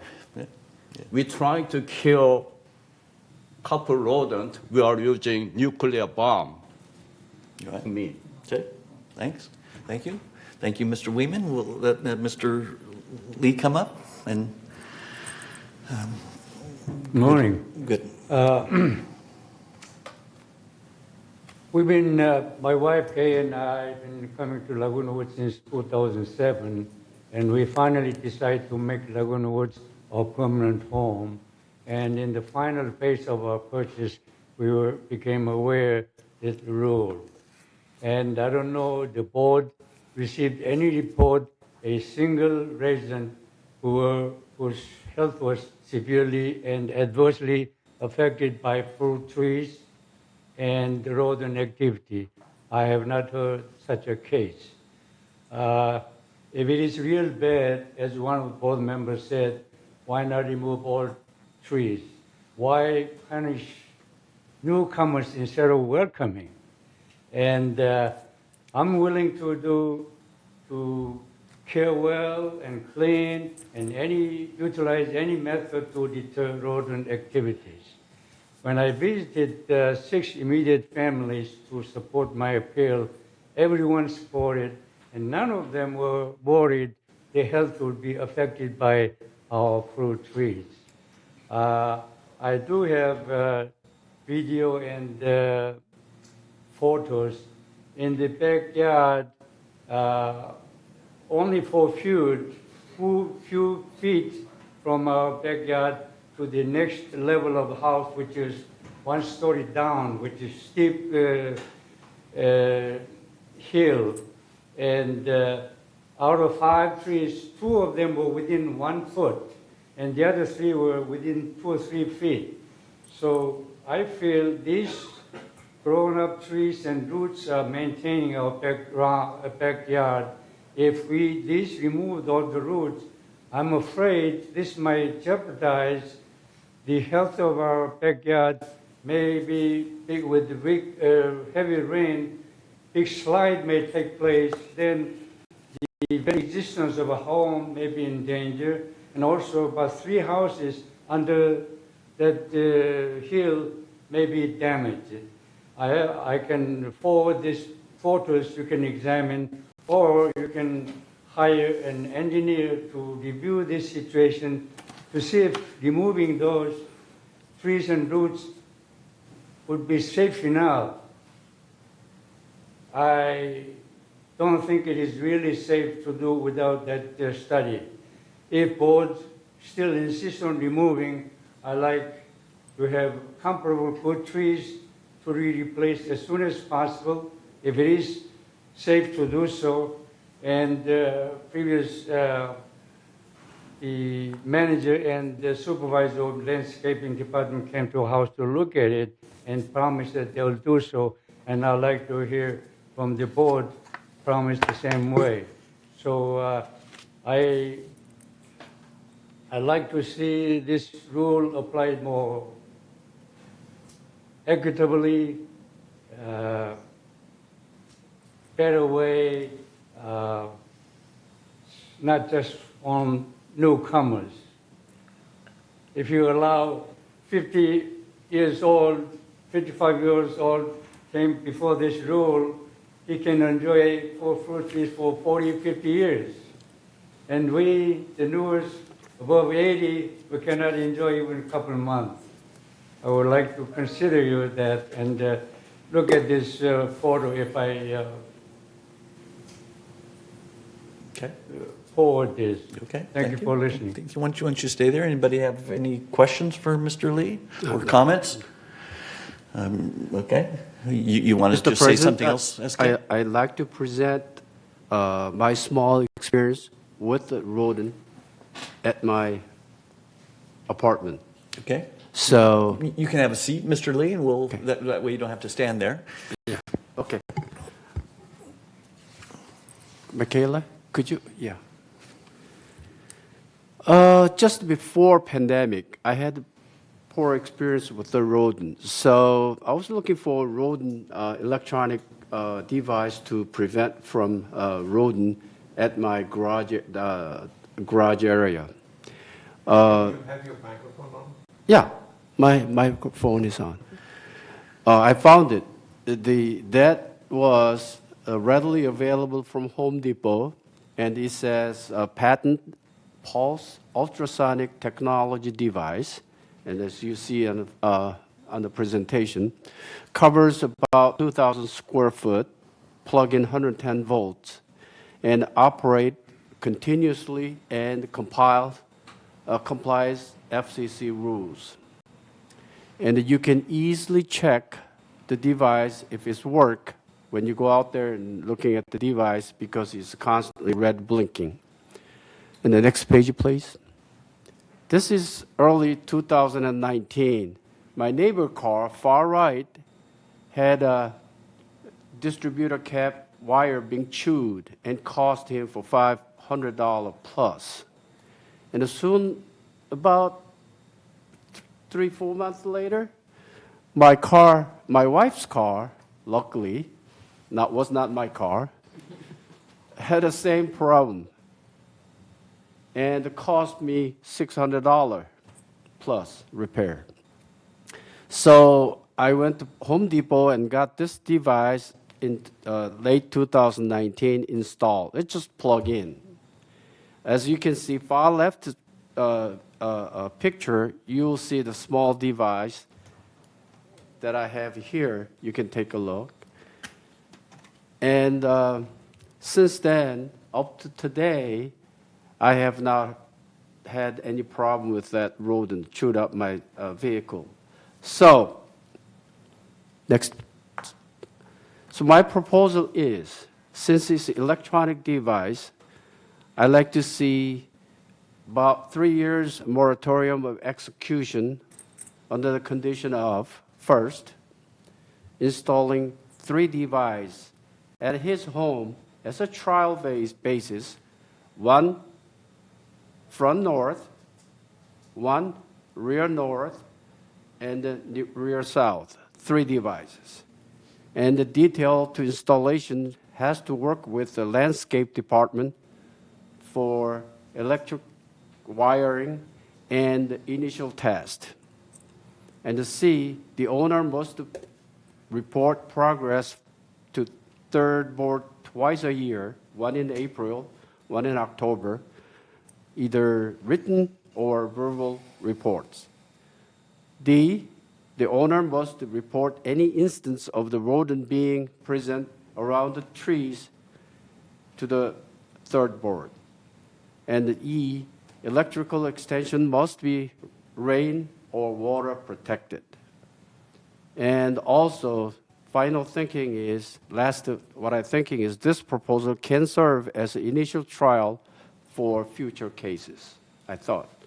So this is the sort of thought that board can consider about this device. Okay, Thank you. Thank you. Thanks for that. Moon? You have a big 3-story or 4-story building, and there is no tree around in the garage, right? Right. So it has nothing to do with the fruit tree, but rodent is still around, right? Oh, within 2,700, I assume there's no rodent. Yeah. So what my point is, it has nothing to do with fruit tree with rodent. But I think his device has been very effective. And what year 2019, they made a resolution, not knowing any technology. And we try to make this Laguna Woods no fruit tree. It will be laughing stock. No fruit tree in Laguna Woods. Everybody gonna laugh at us. And just a reminder, we do have a garden plot, a couple of garden plots that have tree plots for the purpose of planting fruit trees and that kind of thing, should people want them. Yes, Jules, you had some comment or question. Yes, I found Moon's comment very appropriate because I would venture to say that we have many more cars than fruit trees, and cars with their ignition wires are a great attraction and a target to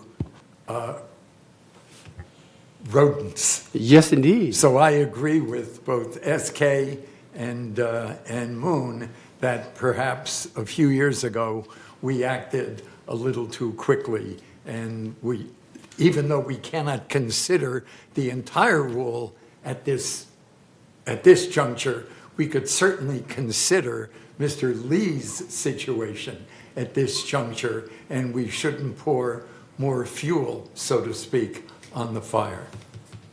Thanks. Moon again? You want to talk?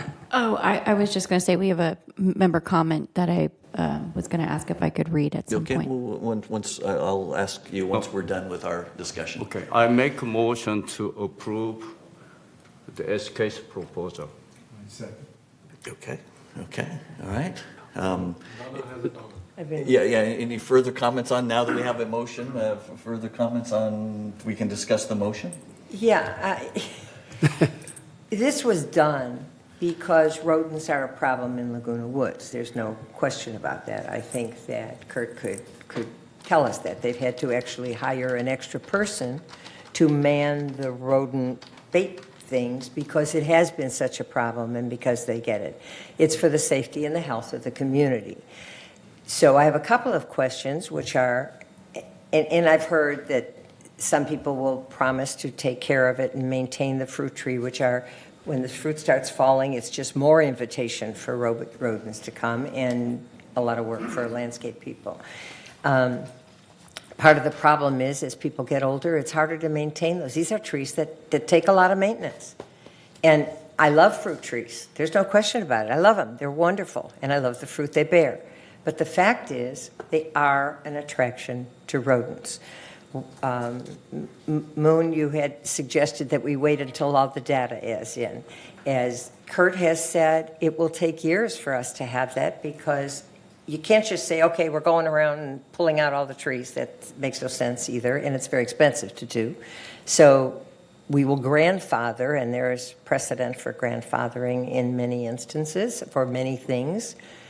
And sometimes the most expedient and best way to do things is we will grandfather things, and at the time something is sold, it will have to change and conform. So we can't get the data that you would like to have that would be very nice to have. SK, I have to ask you, is this a device that has to plug into an electrical outlet? Yes. And where is this outlet in proximity to the trees? Oh, that's why I'm asking extension. So now we're going to have extension cords. The electrical outlet has to install before you put that plug in. So now we have to put electrical extensions out at the trees or outlets out there? Right. You can't have cords going across the lawn because that's a safety issue. Right. So we're looking at, realistically, we're looking at a very large expense. And I don't know whether it's very large. well, we would have to bear it because somebody has to bear it. Well, we can ask owner see if So he I'm can just cover saying, it. sometimes these things aren't quite as easy as it seems. And so I think that it should be considered. There was a great deal of thought that I understand went into the 2019 ordinance, whatever, policy. And so we do need to think of a lot of things. So the questions are interesting and good ones, but they're ones we wouldn't have the answer to right away, and many of them are dependent upon the willingness of an owner to maintain things. I do know that when someone purchases something here since 2019, there is a spot on the contract that specifically does it not designate that fruit trees would have to be removed. And there is a signature for the purchaser, I hate to say it, but there is a signature spot that says, yes, I see it, I acknowledge it, I understand there are fruit trees on this property, and I'll have to remove them. So just lots of other things to think about. And it's an interesting device and a great idea, but it might not be practical. Okay, thank you, Donna. Kush? In 2019, when we went through this process, I was probably on the landscape committee and also on the board. We did go through all these things, but we did not have the idea of this device that SK brought up. It could have been a good idea at that time, and if the people in the house who want to keep their trees and are willing to go through the expense of putting the extension box, electrical outlets, whatever is required, would not have come up at such a juncture. At that time, we did go around wherever it was necessary to check, and we did remove many of the vegetation or whatever you call the vegetable plantings. But some of the fruit trees were saved or allowed to be kept back.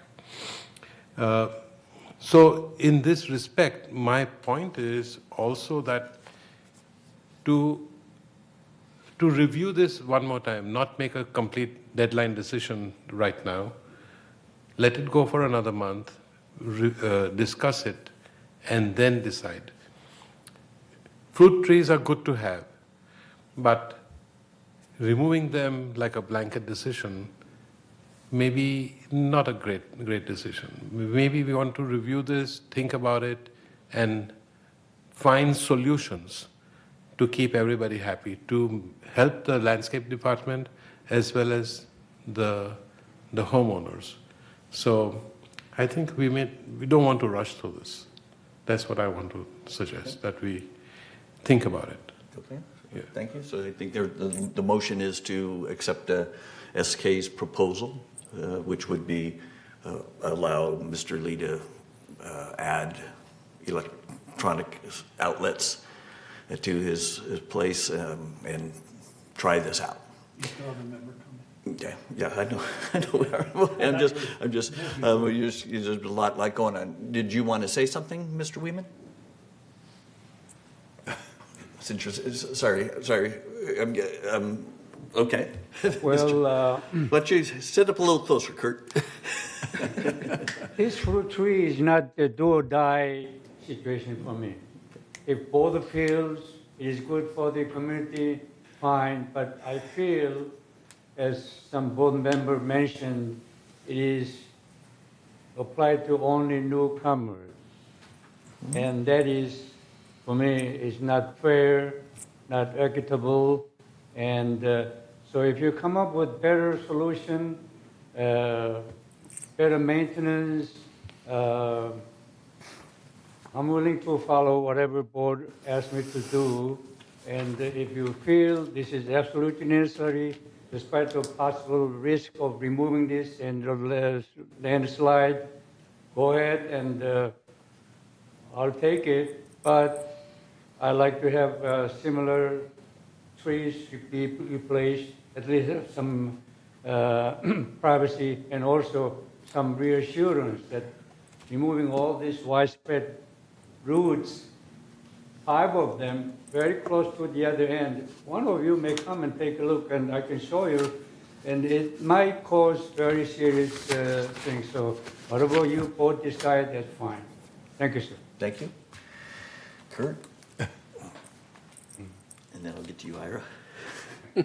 2 points. One, staff met with the resident about replacing his fruit trees with a hedge, and he was amenable to that, pending the approval of the board. So we would be replacing them with a hedge to give him the privacy the fruit trees should give him. But on the ultrasonic deterrents, one, in order to put those in outside, the product itself would need to be UL listed. We would need to get permits from the city to extend electrical out there. And 3, the downside of the electronic ones is they repel most animals. So it's not just rodents they're repelling. It'll be rabbits, cats can hear it, dogs can hear it. So I think if we go down that route, we're going to end up with a bigger problem from pet owners. Thank you. Ira, then Jules. Along with what Kurt had said, this is not a rodent elimination device. It's a deterrent to push them over to your neighbor. That's what it does. I've used it for 30 years in my old place, and it may very well be successful, but not entirely, as it has a range, not just in distance or coverage, but it's the way it covers from the unit outward. It's more of a V coming out. So there are going to be dead spots. It's not going to be 100% coverage, and you will find that some rodents go through. If you'd like to eliminate, not just deter rodents, you need more predators like owls. A family of 3 owls will take care of 2,000 to 3,000 rodents a year, if you want to go that route. What you're proposing is moving them from your home to the next home, rather than eliminating them. That is true, but if we try to eliminate the droppings that the rodents attack, I think it's a proper device. And also, regardless where there is a device or not, the rodent is there. It just pushes away from that fruit tree. Right, but into your neighbor's home is what I'm saying. And so then if they get it and they get it, and as is stated, you're going to have, pet owners with... We're not going to get rid of all the rodents. And that's why I'm saying you need Yeah. predators, not ultrasonic devices. I don't know. Okay, well. All right, Jules? If we're talking about pushing predators off of your property, an entire industry Yeah. in New York involves the way of pushing roaches out of your apartment and into your neighbor's apartment. What I was going to say is that this is a very interesting proposal, which requires some thought. Kush has suggested we wait, just push this over for a month. I would think that it might take more than a month. And so what I would recommend is that we approve Mr. Lee's application and that we refer the matter to landscape or our new rodent task force and determine it in, properly without feeling rushed. Okay, so we already have a motion, which is to accept SK's thing. If people that made and seconded that motion want to change it, they can. All right. Okay. Looks like Paul has a member comment. The motion is to accept SK's proposal to proceed with some electronic deterrent. Kind of allow him to keep working. Yes, allow them to keep the trees. Okay. Dear Board, number one, please deny the request to retain the citrus trees at 5194 Duenas.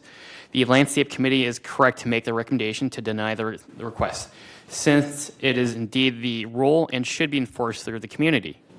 The rule states the planting and growing of tomatoes, vegetables, fruit, and or other crops on patios, balconies, breezeways, walkways, and in common areas is prohibited, whether in pots or planted in the ground.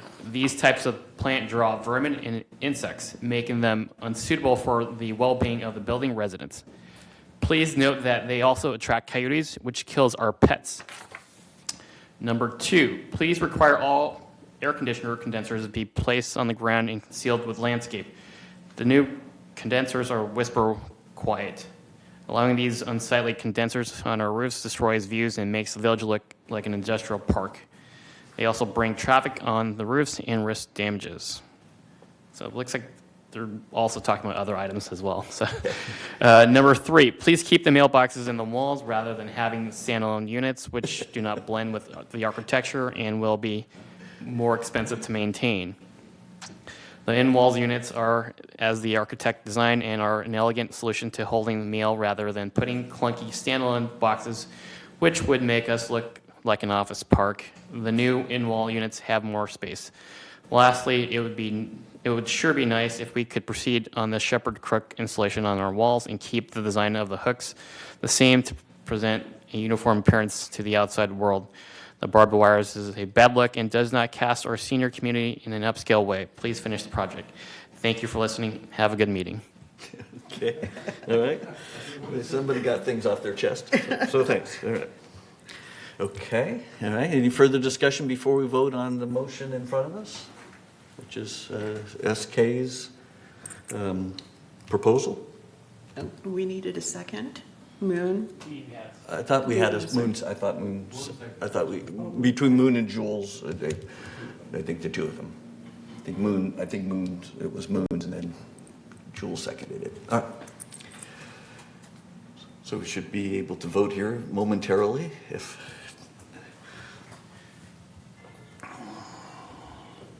So a yes vote is to keep the fruit trees, a no vote is to, well, I don't know what a no vote is necessarily at the moment. Director Parker, your vote, please. What is the motion? Motion is to accept your proposal. Okay, so if I accept it, yes, right? That's right. And if you don't accept it, it'd be no. And, okay. No. So we have. Motion fails. Okay, all right. Can I get a motion to deny this, kind of what we are here to deny the keeping of the fruit trees? We'll have a discussion in a second. So right now, what we were voting on was whether or not to accept SK's proposal. That failed by a vote of 4-7. So, I make a motion to deny the request for retention of the 5 citrus trees. okay. I'll second it. Okay, all right. Okay. Any further discussion on this motion? Moon, did you have something you wanted to say? The motion is already on, but I was tempting make a motion to table it, as the Kushi said. But let's vote on this motion, whatever motion. Just a question, do we need as part of the motion to deny, Kurt has mentioned that he's met with the owners and has offered the substitutions because that was a concern of the owner. And so it would be, if we deny, to proceed with replacement of acceptable shrubs to maintain the, what would we call it, the soil. I know you're very concerned about having a mudslide or something. Yeah, soil and privacy? It was privacy as well. So privacy and soil, so that there is and to work with. Not privacy, but safety. Safety, and that was what I heard you say, yeah, was safety. Okay. So that as part of the motion is, it would be denied, but replaced with something that would keep that safety. All right. That okay with Ira and Jim? Okay. Who made the motion? Any further, Jules? Just briefly, if we are so concerned about saving money, one of the ways we can save money is to avoid having to dig up the trees right now and plant hedges. Okay. Thank you. Okay, anything else? All right. Can we vote?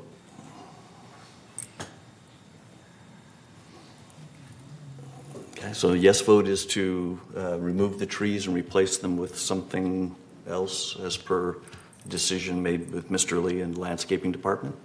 Director Zostak, your vote? Director Park, your vote? Yeah. Yes, okay.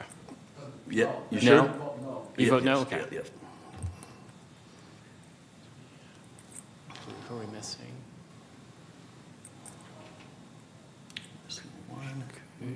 Director Engdahl?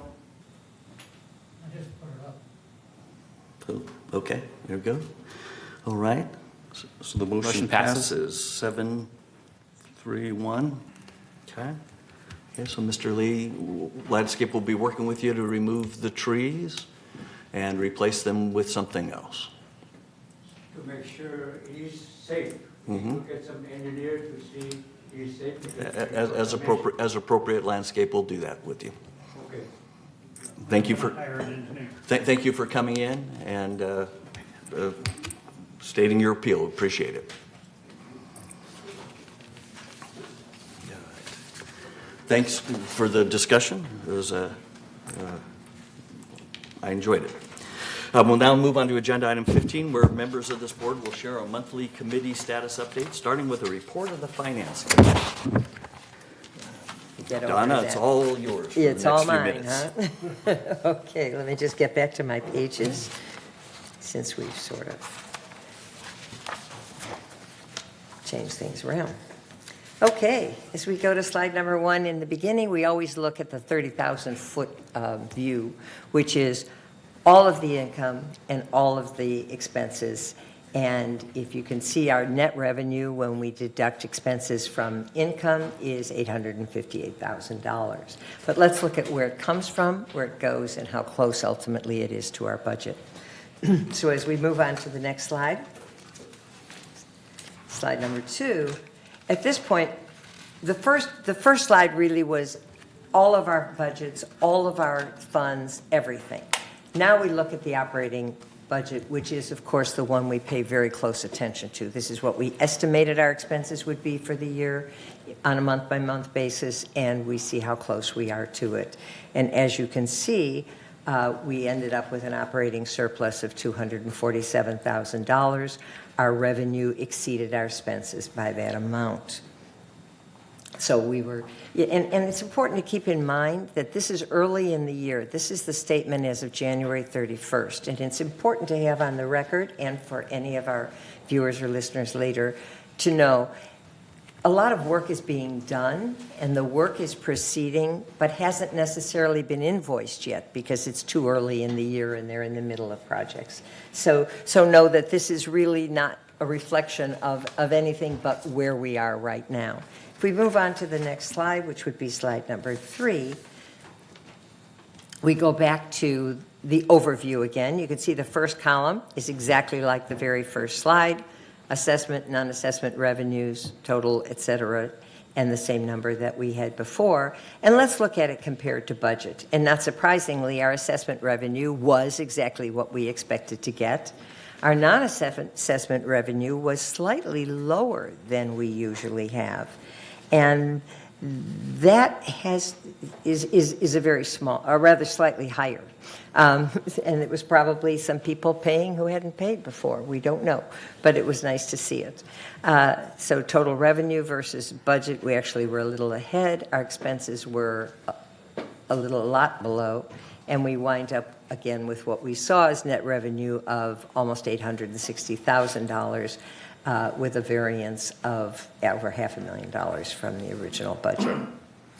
As we move on to the next slide.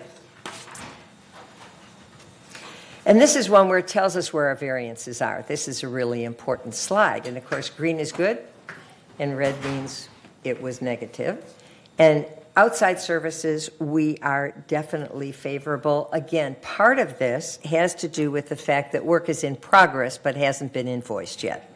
And so we need to wait a little while to see how that goes, but it's always nice to see it in our favor.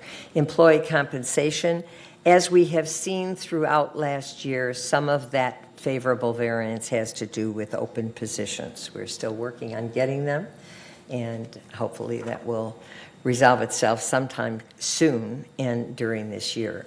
The miscellaneous revenue is down $20,000, and what's kind of interesting is it's down primarily because of fewer leases and fewer sales. January was a very slow sales month, so we didn't have the money that we might ordinarily get from that. So, but overall, it looks really good, but again, we have to wait a little further in the year to see how invoices stack up against that. What's really interesting is we move on to the next slide.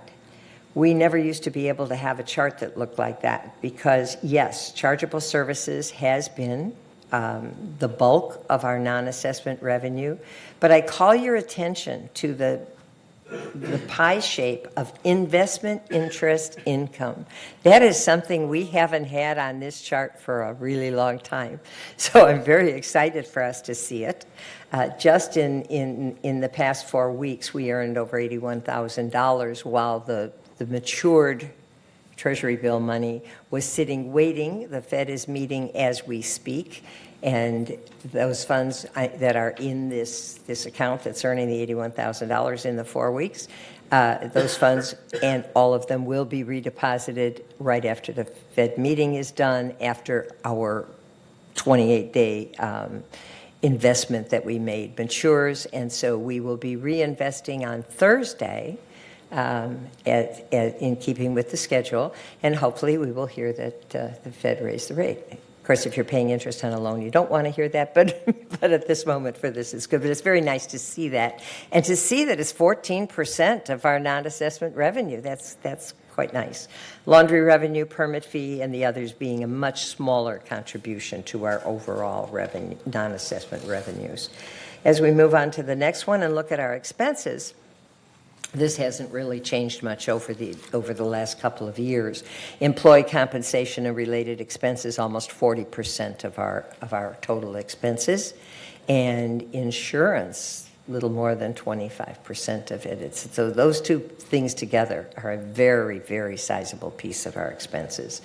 We work on insurance and are working all the time to try and see how we can change that number, but it's a difficult thing.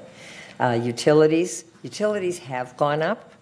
We did save some money on water this last period since Mother Nature has gotten ridiculous.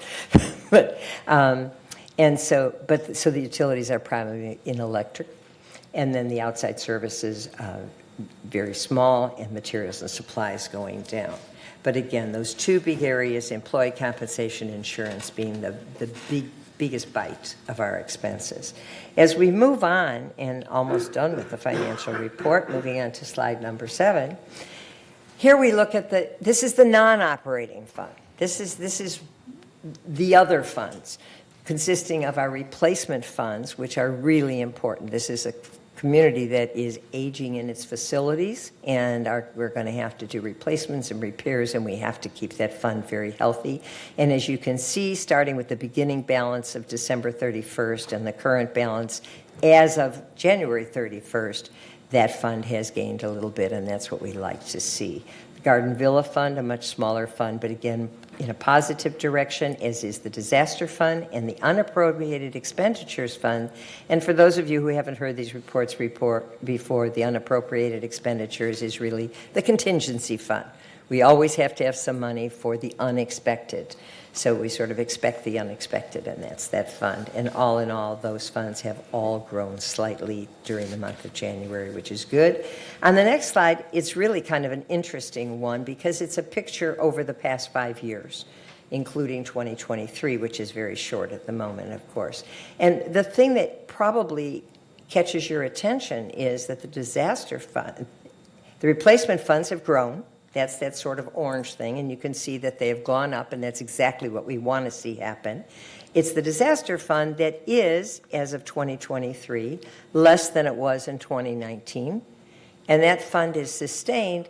Part of the reason that we can sustain it at a lower level is because we now have earthquake insurance, which we didn't before, and the disaster fund was partly to pay for expenses that might be related to an earthquake. So all in all, those funds are also doing extremely well. And the very last slide is what we always include, which is a resale history. And January was a very slow month. January, there were only 23 properties sold. We hear from the realtors that listings are down, probably in relationship somewhat to the interest environment. And so those are down. It looks like, if you look at the year to date, which this chart was January 31st, you can see that the average resale price looks like it has dropped considerably. But in fact, we got some figures for February that were too late to get onto the charts and put into the agenda, and those bring it right back up to showing that our prices are maintaining. The problem that we have when we look at average prices is we have some very, very high-priced homes, over $1.5 million. And when you have one or two of those in the mix, it really skews the results. So we always have to keep that in mind. And with that, that's my report. Thank you. It looks like SK has a question or comment? Yeah. Chart 8, Donna. Chart 8, wait, let me get them back. Yeah. 2019, the Garden Villa Recreation Road Fund, there was no, or it's too small to start there? Oh, you know what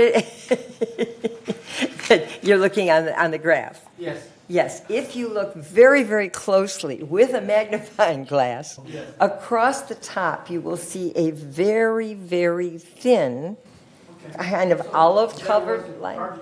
Yes. So so the Garden Villa Fund has not changed a whole lot because it's designed to maintain the garden villas, and so it hasn't changed. But that's it. It's very, very thin, compared to the other funds.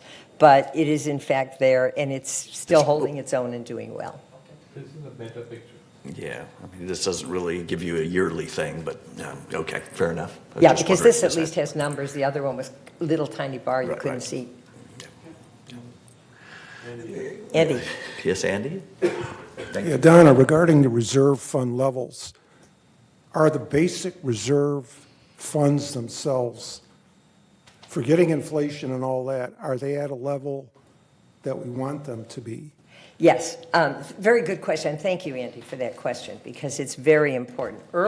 Much earlier in the meeting, a few hours ago, I think, Jim alluded to the fact that when things like Fannie Mae and stuff are looking at our community and they see that our reserve fund isn't at the ideal that they like to see, we are unique in that we do not have deferred maintenance. We don't have major deferred maintenance projects. When something is important and needs to be done, it gets done. And so our reserve fund doesn't really have to be as high as those communities that let things go until they suddenly have to make a big repair. And often, of course, in those communities, it'll lead to a special assessment, which we don't have to do. So when banks and things, institutions that don't know this community look at our reserve fund, they say, gee, that's lower than we would expect for a community this size. But when you consider that there is no deferred maintenance, major projects that have been put off that we don't have, that fund has been deemed very adequate. So I hope does that answer your question? Yeah, which leads me to, as a board, we have to make sure that the reserve keeps up with inflation. And that's either through investment income and assessments. So that's, and as you see, we have replacement, we have contingency, all of those funds are doing very well, and they end the year higher than the year before, which is what we want to see. But yes, the maintenance that happens here far exceeds what you typically see in an HOA. And of course, so many HOAs don't own the properties. They own clubhouses and things, but they don't own the units. Yeah. And we also have a reserve study that was done that shows where we fit as to what our reserves are compared to what our costs are and how our maintenance is continuous. And so we still fall into in the middle range category. Yeah, we're kind of in the middle range, which, considering that we maintain things, is actually very high. Yeah, the thing is, the reserve study people, they kind of, cover their butts, and I don't think they understand their situation, because they put out a product, and they give us a coverage of like 40% or 50%, when that's an adequate number, but yeah, you could get an association that was 100% covered, but it'd be a really small one. So it's keep in mind that these reserve studies that are done by a third party, they're not that scientific. Yeah, and we're not concerned because, again, as Jim just said, we are in the middle range using the standard that is applied across the board that includes communities that do have deferred maintenance. Yeah. And so that puts us really much higher, so very comfortable. Yeah, a green light or an average would be anywhere from 40 to 70%. If you've got more than 70% coverage, that's great in a way, but it also maybe means you have too much tied up. So, so reserve studies, you have to be careful. The third-party reserve studies, they're also trying to cover themselves, because if they don't do it correctly, they can get sued. If they don't do it per the way they figured out, but it's not that scientific. Right. That's all I have to say. Okay, thank you. Yeah. Moon, did you have a comment or a question? Yeah. Okay. What percentage of our revenue is reserved in general? I don't have that exact figure, but we do have over $25 million in our reserve fund. What percentage of revenue? Our revenue is about $45 million? We went up $500,000 in January into the reserves, according to the numbers in here. Yeah. Well, you're talking about number, but what percentage? You could have, I have you could do the calculated math. for you. We took in, $40 million, and we got $500,000 out of that. I don't know exactly. So that's about less than 1%. 40 million to 1 million. No, it wasn't 40 million, sorry. No, we usually take in, that's on the first slide, is our overall, we have our overall income, and then we have our assessment income, which are different, our assessment revenue. But we took up 3.5 million in assessment revenue alone. Okay. We'll find out some other time, but... Yeah, I have to calculate it for you if you want. I can ask the financing department.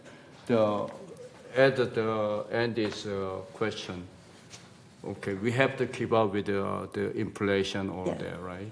Yes. For the reserve and whatever that. Yes, and just so you know, again, to reiterate. Second one is it come to my mind, sorry to the BMS people here, but we are using consultant, staff report, all that. our information coming from one source. We don't have a second, third opinion. So we have to make a decision. If I'm general in the war or fighting, I'm listening only one information. I need about 5, 6, 10 different information so I make a judgment. But we are taking most of this step report coming from VMS people, our employee. They are working for that field. They have best and most accurate knowledge, no question about that. But they could be biased. They could be self-supporting. We are making decision on something I'm not comfortable with. Okay, it just come up, and recently I want to add that. Yeah, later, after the meeting, at some point, if you could really identify where that concern is, because as No, you it can comes see, to not only this finance, it everything general. Whenever we have a meeting, we have a step report. We are reading it. That step is one of, let's say, Kurt, or not Carlos, but somebody like Bob or whoever. Okay, Emmanuel. They are in that field. They have most knowledge, but we don't have any other second, third, fourth. Just like you go to surgery, I need a second opinion. The surgeon may be giving you his own biased information. We are making very important decision for all the residents on one information. I think we may make some final mistake if we keep on doing that. Yeah. So I see that some committee, we see that advisor. Okay, I would like to see that more utilized, but advisor also could be biased if we are directing certain. So we need a more broad-based information. Okay, if we don't, or we can study on our own self, which we are not capable to do because there's so much information, so much knowledge we need, we cannot. Fortunately, the financial report is based on fact, and that is the numbers we have, and we see our reserve I'm funds not talking growing about and finance. healthy. Finance is one of the easiest one in a way because it's numbers. Number doesn't tell a lie. But even finance, economy changes so fast lately. Okay, if we don't have that in our mind and we are just depending on the one voice, one mouth, we could put our foot in the wrong place. All right, thank you. Any other questions? Okay. All right, thank you, Don. Next, we'll have the Architecture Controls and Standards Committee. Jim? Okay, we last met on February 27th, which is incorrect in our agenda. We didn't meet on March 13th. We canceled the meeting because we had no variances before us. Our next meeting will be on April 10th. What we did on the April 27th meeting was we had the standards for solar panels and we separated them out, which we took part of that today and had a vote on it. We separated it out because it needed to be revised somewhat. And so it was sent back for revisions on a few different items. The reason we had no variances on March 13th was we pulled 3 variances pending our field trip with the attorneys, because on the face, those variances would have all been denied. And we wanted to go around on the field trip with the attorney to show specific instances where common area would be beneficial for the community, for the individual to maintain rather than the HOA to maintain, and show him all the different circumstances, because one fix doesn't cover all, because our community is so diverse in even how our buildings are, because one building in one area may have a different configuration in another area as to how common area is affected. There's actually situations where the common area is completely surrounded by building and is almost inaccessible by our maintenance people. And so those kind of situations, we want the attorney to look at and try and figure out a way where both the member could benefit and the HOA could benefit. And so all those three variances are pending until we get that information back from our attorney. Along with that, we have standard 41, which was the old standard, and it needs to be revised to current and state regulations, city-adopted building codes, municipal codes, and processing time. The other effect we had was we dropped down from $700 for a solar panel to $223, which reflected more appropriately what staff time and costs were. And along with that, we keep moving forward on trying to adjust the standards that we do have to make them more modernized with more modern materials and bring them up to current codes. So that's kind of what we've processed. And again, our next meeting will be on April 10th at 1:30 p.m. And hopefully we'll have some resolution and some of those variances will appear before us if the time frame adjusts with what our attorney's feedback is. Thanks. All right. Next, we'll hear about what's going on with the third Maintenance and Construction Committee. Rob?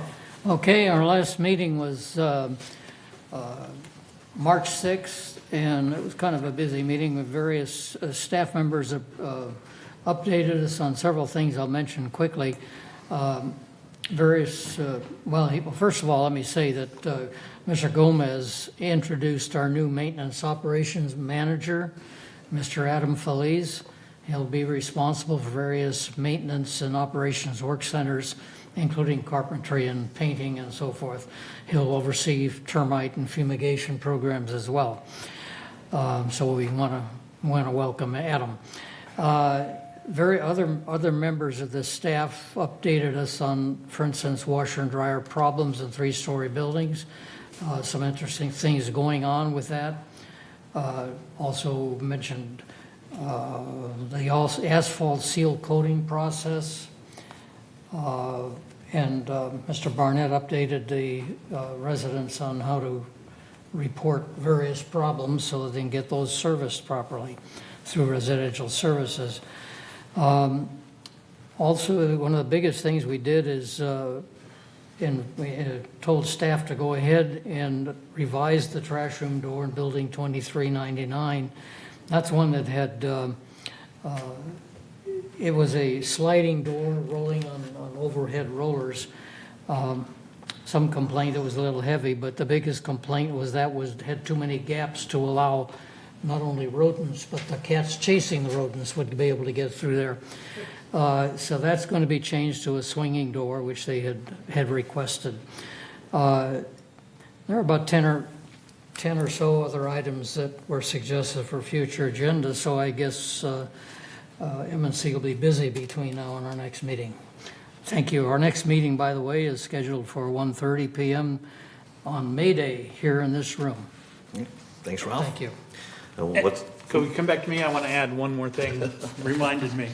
Along with what we were doing on the 27th, the items for future agendas on ACSC, the staff came back to us and we had a thing about under 32 square feet and under 100 square feet of asbestos abatement to be performed as a chargeable service. We also had incentive to upgrade pipes and walls when people do remodels, and they wanted to shift that to maintenance and construction from ACSC because that's the department that would actually handle that. So Thank you. a little bit more work for Ralph. Oh, Yes, move. Mark? I was at that this meeting, and there was a lot of report that the not happy resident about water intrusion. So I asked Mr. Gomez, let's set up because the biggest problem was communication. And so even we had the closed section meeting, and we discussed the communication, and the communication problem was not improved at all. Second, and so I also asked them in that regard, let's grade the complaint. Let's say it's emergency, we have to get the right away.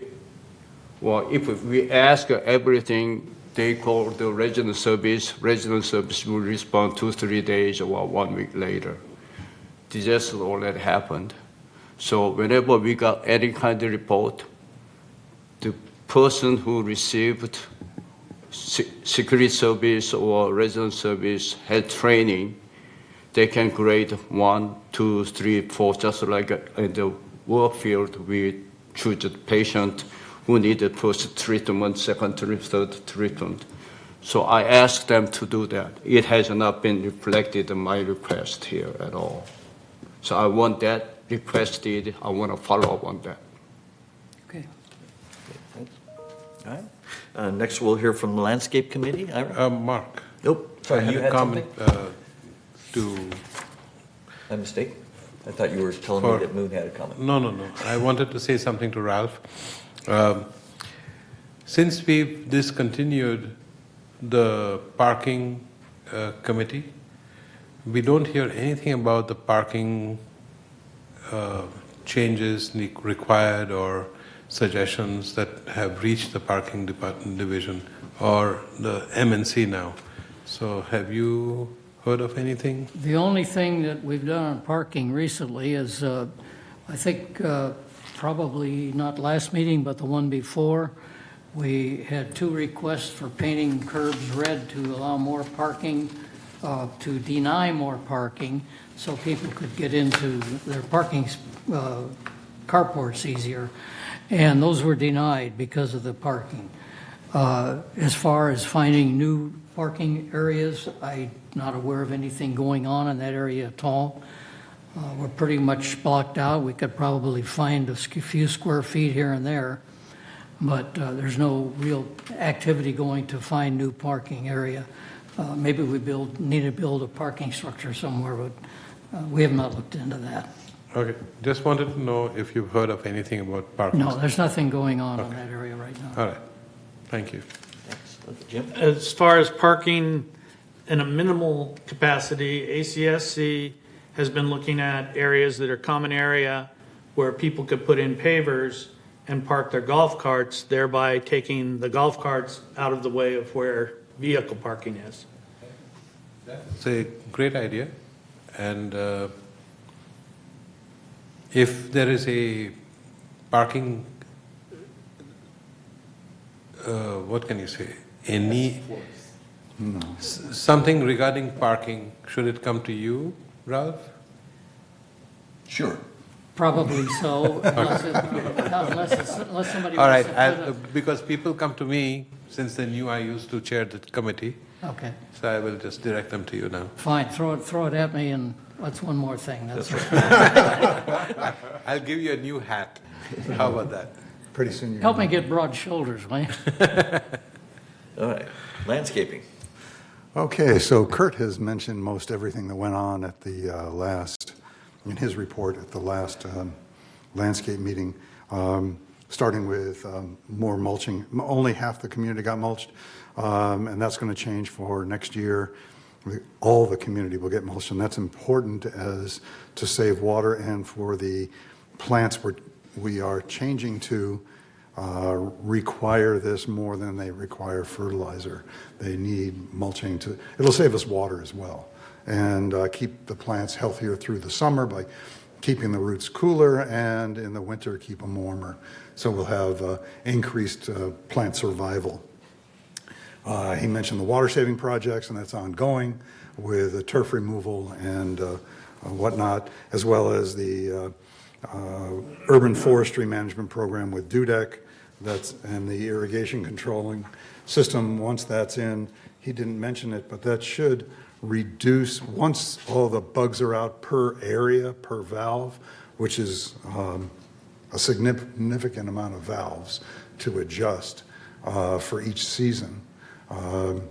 That will probably reduce our water usage somewhere between 10 and 20%, possibly even up to 30, but let's just say between 10 and 20, just by able to manage the system easier and better, more closely with the weather stations. Right now, the old system being on a single weather station that's over in Gate 11, that's going to be revised to much smaller areas, cloud-based, as he told you.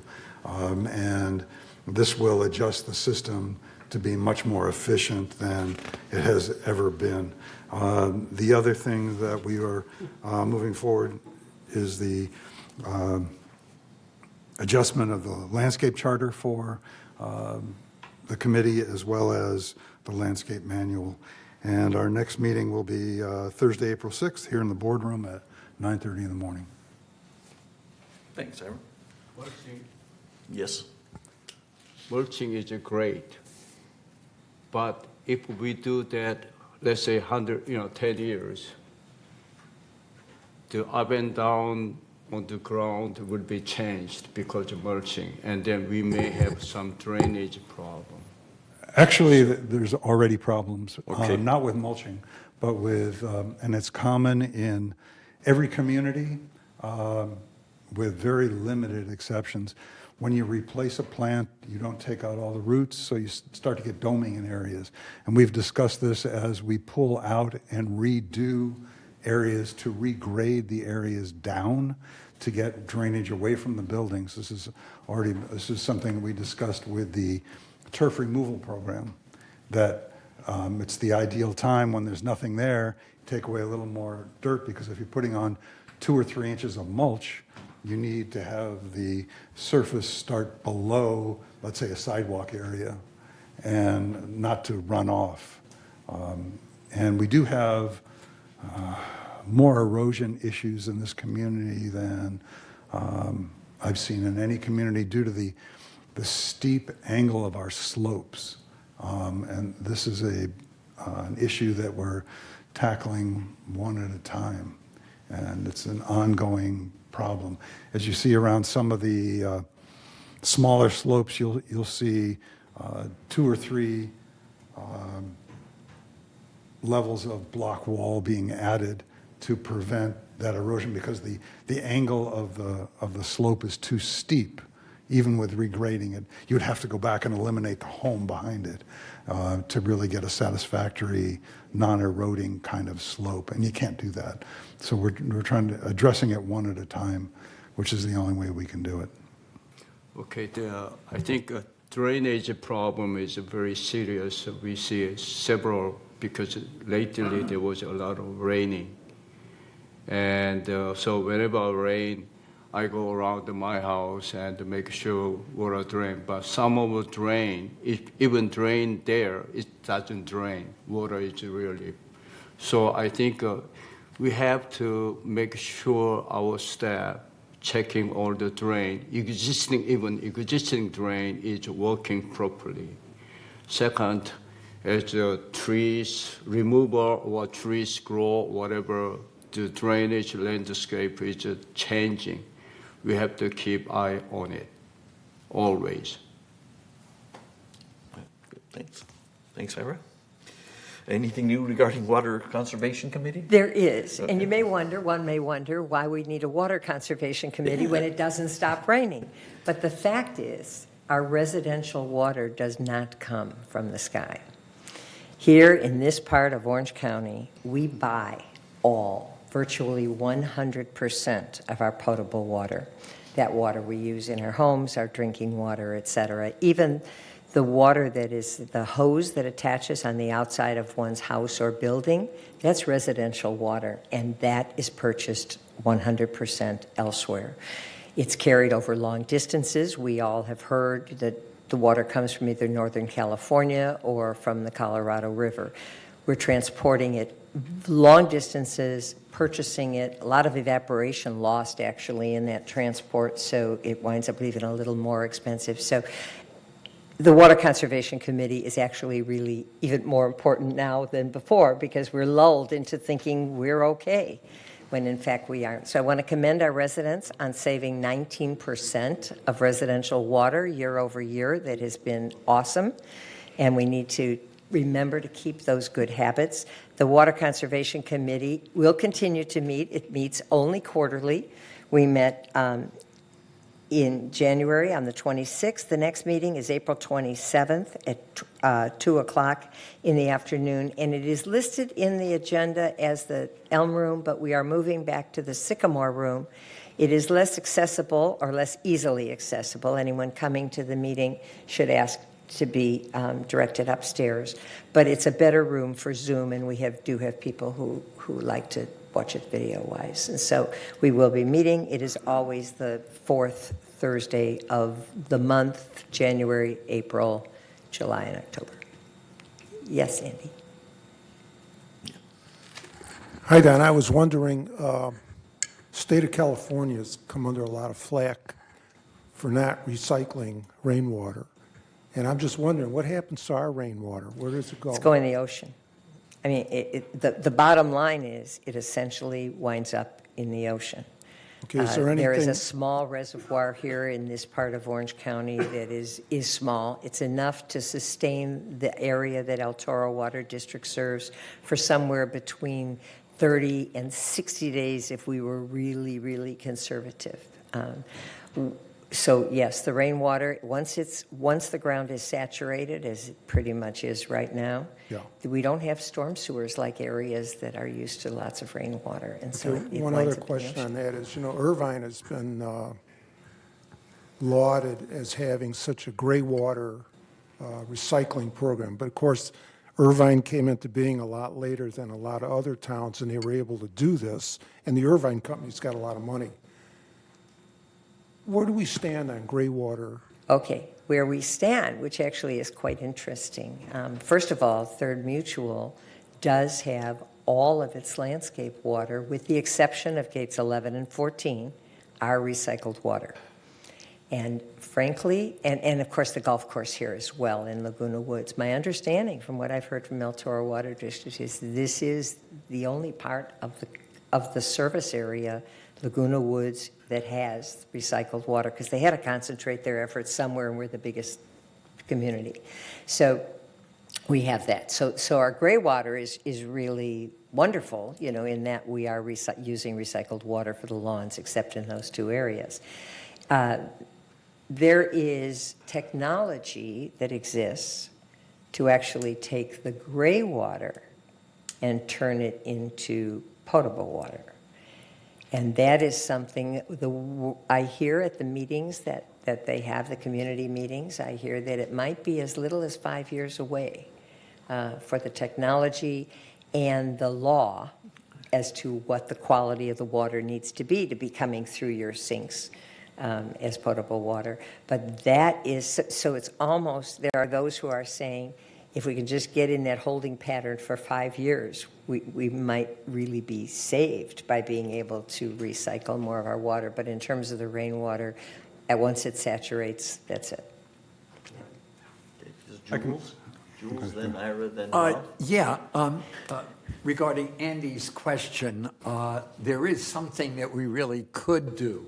It may require a little work and a little technology, but some of it is very simple, and that's simply putting in rain barrels.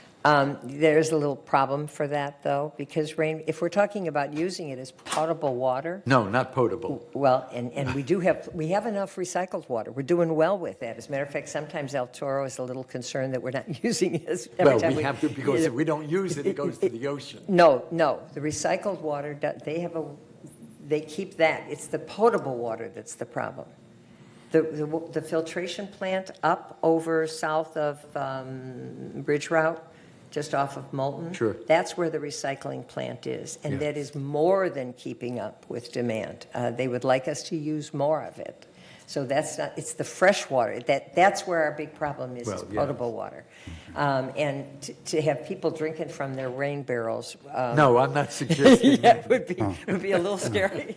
So, yeah, you have to be really, they are putting rain barrels in places like up in San Francisco in areas that get lots of rain, but you have to be really careful how you use that water. Yeah. But a good thought.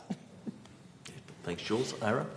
Well, to address Andy's comments and to update a little bit what Donna's saying, we no longer get any water from Northern California. We haven't for a while.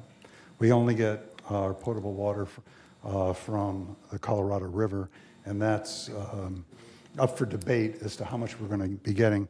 As far as what you said about 5 years from now, it's all waiting for the state. The technology is already in place, actually, so that we could drink our recycled water if Sacramento came up with standards. That's the only thing every water district is now waiting for. Yes, the standards are the issue. Is the standards to do that. Irvine is different than we are with the recycled water. They have access to the underground aquifer, which we do not on this property. They're at the edge, and so they can actually they can manufacture as much recycled water as they want, and if they don't use it, they dump it into the aquifer, and then they pull it out and check it as potable. They can use it for potable water, which we can't do. So there's some differences there. If you'd like to switch out some of our potable water, it's more of a GRF thing. You can have them switch over our Garden Area 1. They can tie it in with a golf course to use recycled water for Garden Area 1. Irvine's been using recycled water in commercial strawberry production for a number of years now. It's safe to use. It's all bacteria levels that they're concerned with. And so if you meet that low level, then it can be used for fruits and vegetables, as by their example. So as far as catching water and reusing it, when we take out, let's say, a front lawn of somebody's home and apply for a rebate, let's say over in gate 11 or taking out turf in gate 14, you're required by law to get the rebate, to put in some kind of a water catch system. And usually that basically is a rock river to help hold the rainwater so the ground can absorb it over time. And that's the best thing we can do right now, because it extends the length of time between the end of the rain and when you have to start irrigating again with these additional water catch elements. So hopefully I've updated you on a little bit on this. But we're going to be, the other thing that I'm concerned with regards to water conservation is that if we lose the Colorado River, we have to go to using our recycled water to drink. And that means we need to save as much recycled water as possible to make up the difference in the loss of direct potable that we're getting from the Colorado River. And we need to be able to use a little less in our landscaping because we need to drink it. Sometime in the next 5 years, I really do believe that's going to happen. And it's just up to Sacramento to decide the standards. And we are going to find out from the federal government what they want to do with the water coming out of the Colorado River, because California does get a big piece of that. And now they're looking at, in terms of charges, financial charges, et cetera, because it's traveling above ground, there's a tremendous loss to evaporation.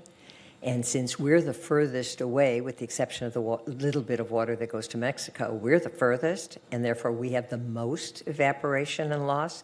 So there's a thought of cost changing as well. So there are big issues. Some will be solved by the federal government, not solved necessarily, but dealt with, I think is the right term. So we're going to see, but again, it means we still need a water conservation committee, and we invite anybody to come to those meetings. Thanks. Ralph, do you have a question or comment? I was just going to mention that there is a big recycling plant that I think Donna mentioned it, and a couple of months ago, we were permitted to go through there. They took us through on a tour, very, very interesting tour.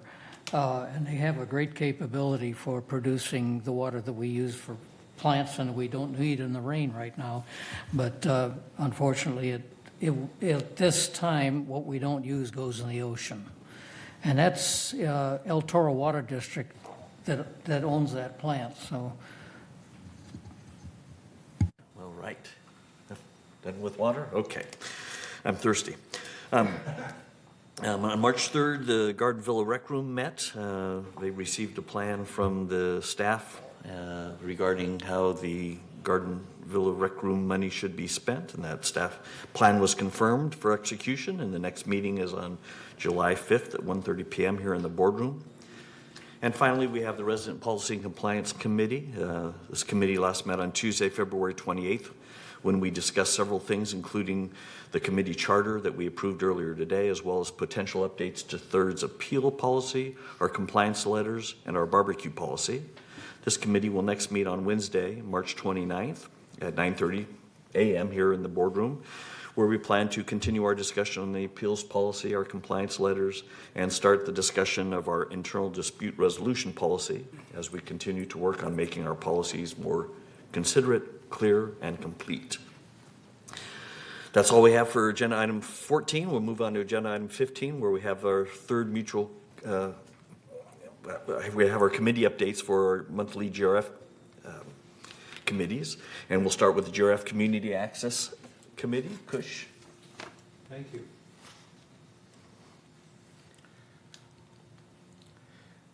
Community Activities Committee meeting was held on March 9th, 2023 at 1:30 p.m. in the boardroom. Recreation Director Alison Giglio gave a detailed report of the maintenance and improvements held during the month, as well as the events held during the month were discussed. Some of the upcoming events for this month and April are: Clubhouse 5 will have the Health and Wellness Expo on March 25th from 10 a.m. to 2 p.m. with free goodies, lectures, and screenings with free lunch till supplies last. The very popular Village Bazaar will be held or hosted at the Clubhouse 5 also on April 1st from 10 to 2 p.m. The Equestrian Center will host the Easter extravaganza or egg hunt. Bring your grandkids on April 8th at from 9 to 11 a.m. Clubhouse 5 will host the Easter buffet on April 9th at 1 p.m. onwards. The annual Village Games will begin on April 10th and continue until May 4th. Registration will close on March 24th.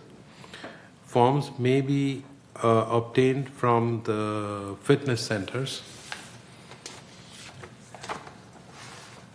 The one and only Tony Orlando, the guy who sings Knock 3 Times, will be performing at the May 6th, performing on May 6th at the Performing Arts Center at 7:30 p.m. Have you bought your tickets yet? The next, and finally, the next CAC meeting is scheduled for April 13th in the boardroom and virtually via Zoom platform at 1:30 p.m. Thank you. All right, thanks, Kush. No, I haven't bought my tickets yet. I'll have to work on getting those. Next, we'll have the GRF Media and Communications Committee. Jim? Okay, the GRF Media and Communications met both on February 22nd and March 20th. And I'm going to combine this with the Broadband Ad Hoc Committee. The Broadband Ad Hoc Committee is a closed committee, but there are some of the information that's been released in the Media and Communications Committee. So I'll kind of just combine it all together. Also with the Media and Communications Committee, the next meeting will not be April 17th. They're going to an every 2-month meeting cycle to also help with not using staff time and all the development, much like they're following Third's policy on trying to eliminate unnecessary meetings. What's happened is we have 3 options under our internet. We can, and the broadband services and the cable services. So far, we've looked at the status quo, which will cost us millions of dollars over time and eventually be obsolete. We've looked at owning our own network, and that has been looked at by the ad hoc committee. Our next one is to partner with our network, much like we do now with our supplier of internet. Those things are all being taken into consideration. The other things that communication does and does on a regular basis on their regular publications are the Village Breeze, What's Up in the Village, weekly press releases for the Globe, Third Mutual e-blasts, Garden Center e-blasts, Spring Real Estate Forum e-blast, Waste Management e-blasts. And one of the things they emphasized was that if you subscribe to the emails from communications, if you accidentally unsubscribe, they cannot plug you back in without you requesting to subscribe again by law. And so people sometimes inadvertently will unsubscribe. Sometimes they'll change their emails and then wonder why they're not getting this information. They need to subscribe so that they can be held and be able to have all the information coming forth. We've had increases in the Village YouTube, 47% increase. People are streaming, people are really starting to take advantage. People are streaming when they don't even know that they have streaming capabilities. You know, they may have Amazon Prime where they're getting that, some other things, and so we're converting to streaming in a large percentage. Smart TVs are becoming more and more common, so people have capability of streaming that they may not know. Encourage people to watch Debbie Dodson's educational channel where she tells about all these different streaming capabilities, all these different free channels you can get if you have a smart TV or a smart device. Along with that, we have the change in our pricing on our internet and the speeds of our internet. It'll be real interesting in the next couple months to see what happens with the different levels of subscribers. With that in mind, it started March 1st with the change. The lower echelon of 15 megabytes per second will no longer be offered, but it'll be grandfathered. Those that have it can keep it, but the next level at 30 will be the beginning level from now on when people are coming into the village. Like I said, the next couple months will show whether people, because the speeds have doubled on the different categories, whether they will drop down a category to the lower one, which is still twice what it was, and there'll be an adjustment time. We're sure we're going to have some complaints because even though it's been publicized time and time and time again, the rates are changing. The email was sent out by the internet provider, and people just need to keep in mind if they want to change, they need to call the internet provider. And if they haven't got the information, again, if they've changed their email, they need to supply the internet provider with their new email so they continue to get the information. I think that's about it on what we're looking at. The next meeting of the broadband ad hoc will be March 28th. And again, the next meeting for the Media and Communications Committee won't be until May. All right, thanks, Jim. And I think SK may have an update for us on the Giraffe Security and Community Access Committee. Yes, it was held on February 27th here at the board meeting. And the main item we discussed was RV parking lot security addition. And who is it? The Chief Muniz discussed about the task forces for the disaster preparedness. And the three items that we mainly discussed about was Gate 12 entrance reinforcement. And the people now, I think, understand that we need to prepare our ID card when we enter the Gate 12. And briefly discuss about trespassing enforcement update. One last item was a four-way stop at the Via Mariposa and Avena Sylvia. There is only two-way stop, and the proposal was we hired the consultant to study on the stop signs to have four-way stop, and then only cost for $1,500, something in that nature. Cost for a consultant was close to $5,000. So we struck everything out just to put that post on the four-way stop, and that was very swift decision we made, I thought. And next item was a conflict with some other committee, so it has not been decided. Schedule will be notified us later on. That's about it. Okay. Thank you. Thanks, SK. Well done. Ralph, what's happening with the GRF Maintenance and Construction Committee and Clubhouse Renovations Committees? Anything? Okay, the GRF M&C committee meeting scheduled for February 8th was canceled, so I don't have anything new to report. Okay. However, since you mentioned Clubhouse Committee, oh, by the way, let me finish that one. The next meeting for the GRF M&C is scheduled for April 12, 9:30, here in the boardroom and virtually. Okay, Clubhouse Renovation Ad Hoc Committee. We actually had two meetings since the last time we were together here for this meeting. The first one was, let's see, do I have it on here? I'm not sure. Yeah, March 6th.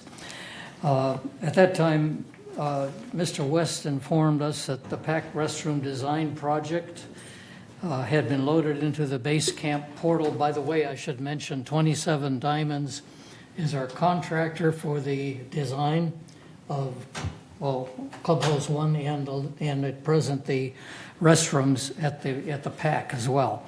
So that one has now been loaded into the communication with 27 Diamonds, and they will publish design on that portal within a couple of weeks. And then they will be brought to committee. There was also a question at that time about the archery and shuffleboard buildings, which were brought up by Mr. West and had been inquiries by a number of people who use that. But that is not at this time part of the, quote, beautification design for Clubhouse 1. So those buildings are off calendar for now. Director Dobson presented some color and material palette options for consideration by the committee via PowerPoint. And that was, of course, online. Color is a little questionable.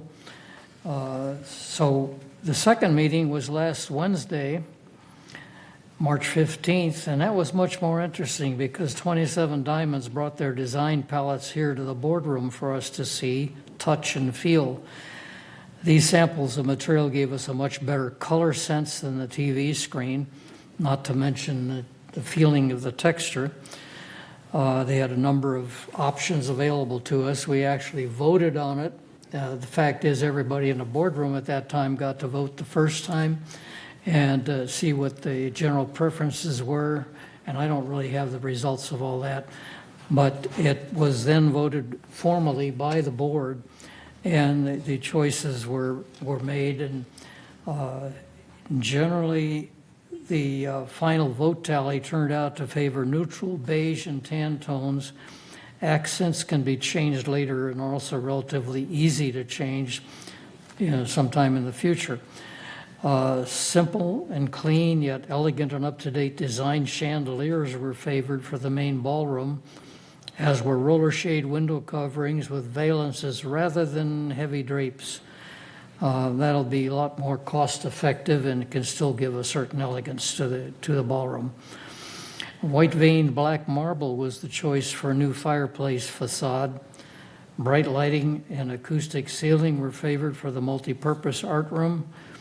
And the committee was pretty mindful of maintenance efficiency and cost without compromising the elegance and functionality where appropriate. The next meeting of the Clubhouse Renovation Committee ad hoc committee is yet to be determined. Okay, thank you. Thank you for that detailed design update. Do we have any updates regarding Laguna Woods Village traffic hearings, Jules? Very briefly, the traffic court met on March 15th. Business was down. There were only 2 cases. They were both found guilty. Nobody's going to jail. The next meeting will be on April 19th here in the boardroom. Okay, all right, thanks, Jules. Next, we have the website ad hoc committee. So the ad hoc committee has been created to support an effort led by the Media and Communications Department to update the LagunaWoodsVillage.com website so that it is more modern and useful. This committee last met on Wednesday, March 1st, where the committee met with the 2 consulting firms that the committee has identified as finalists to work with to rewrite our existing site. The committee members received presentations and asked questions to better understand the capabilities, plans, and costs of the 2 firms. Updated proposals and quotes have been requested from the 2 finalists. The website ad hoc committee's next meeting is to be determined and will be scheduled once the updated quotes are received, which hopefully will be fairly soon. Next meeting is the GRF Compliance Ad Hoc Committee. That committee has been created to review and update GRF's compliance processes and policies to help make sure they're up to date, complete, and clear. This committee last met on Friday, March 8th. During that meeting, the committee members reviewed GRF's schedule of monetary penalties, appeal policy, nuisance policy, harassment policy, and executive hearing resolution and committee charter, and made suggestions for changes. This committee is scheduled to next meet on Monday, April 3rd at 1:30 p.m. to review and further discuss those updated documents. Next, we have the update regarding the GRF Mobility and Vehicles Committee. Jim, it's you again. We met on March 2nd. The only items on the agenda were the purchase of 10 Ford Ranger pickups and 10 utility vehicles to be used for landscape and general services. This is a downsizing of the size of the vehicles from F-350s, F-250s to the smaller Ford Ranger. There'll be savings in maintenance. There'll be savings in gas costs. Overall, the cost of these 10 Ford Rangers, 10 utility vehicles was $347,000. They expect their lifespan to be 13 years within the community. And along with that, I want to congratulate Cush and Moon in being assigned to this committee. I will still remain the alternate. Please let me know if you can't get to the committee meeting so I know to attend. Otherwise, it'll be your baby from now on. They will next meet on April 5th at 1:30 p.m. in the boardroom. Put that on your calendar. Yeah, you look so happy, Jim. The GRF Purchasing Ad Hoc Committee started meeting recently after having not met for several months. What's new with that, Correct. They're working diligently on purchase order cleaning up, if that's the right phrase for it, to make it a simpler and clearer process. It is getting so diligent that we not only met on March 8th, but we're meeting again tomorrow. So things are definitely moving right along. All right, good. And then we now have an update on the Information Technology Advisory Committee. This committee, known as ITAC, is currently meeting monthly and last met on February 24th. This committee is currently overseeing the efforts to replace most of our multitude of old tools and systems with a single automated tool that will be used by staff members, and residents to track all requests and activities and to support the day-to-day operations of the village. The first phase of this effort will focus on our accounting tools and is expected to go live later this year. Currently, this effort is in its design and development phase, where the development team, which consists of consultants and VMS finance staff and IT staff, is reviewing the functionality of the new automated tool to confirm that it's meeting staff's requirements. Where it is not, the consultants adjust, configure the functionality until it meets staff's requirements, and this process is expected to be iterative and take several months to complete. And the ITAC is scheduled to next meet this Friday, not this Friday, but next Friday, March 31st.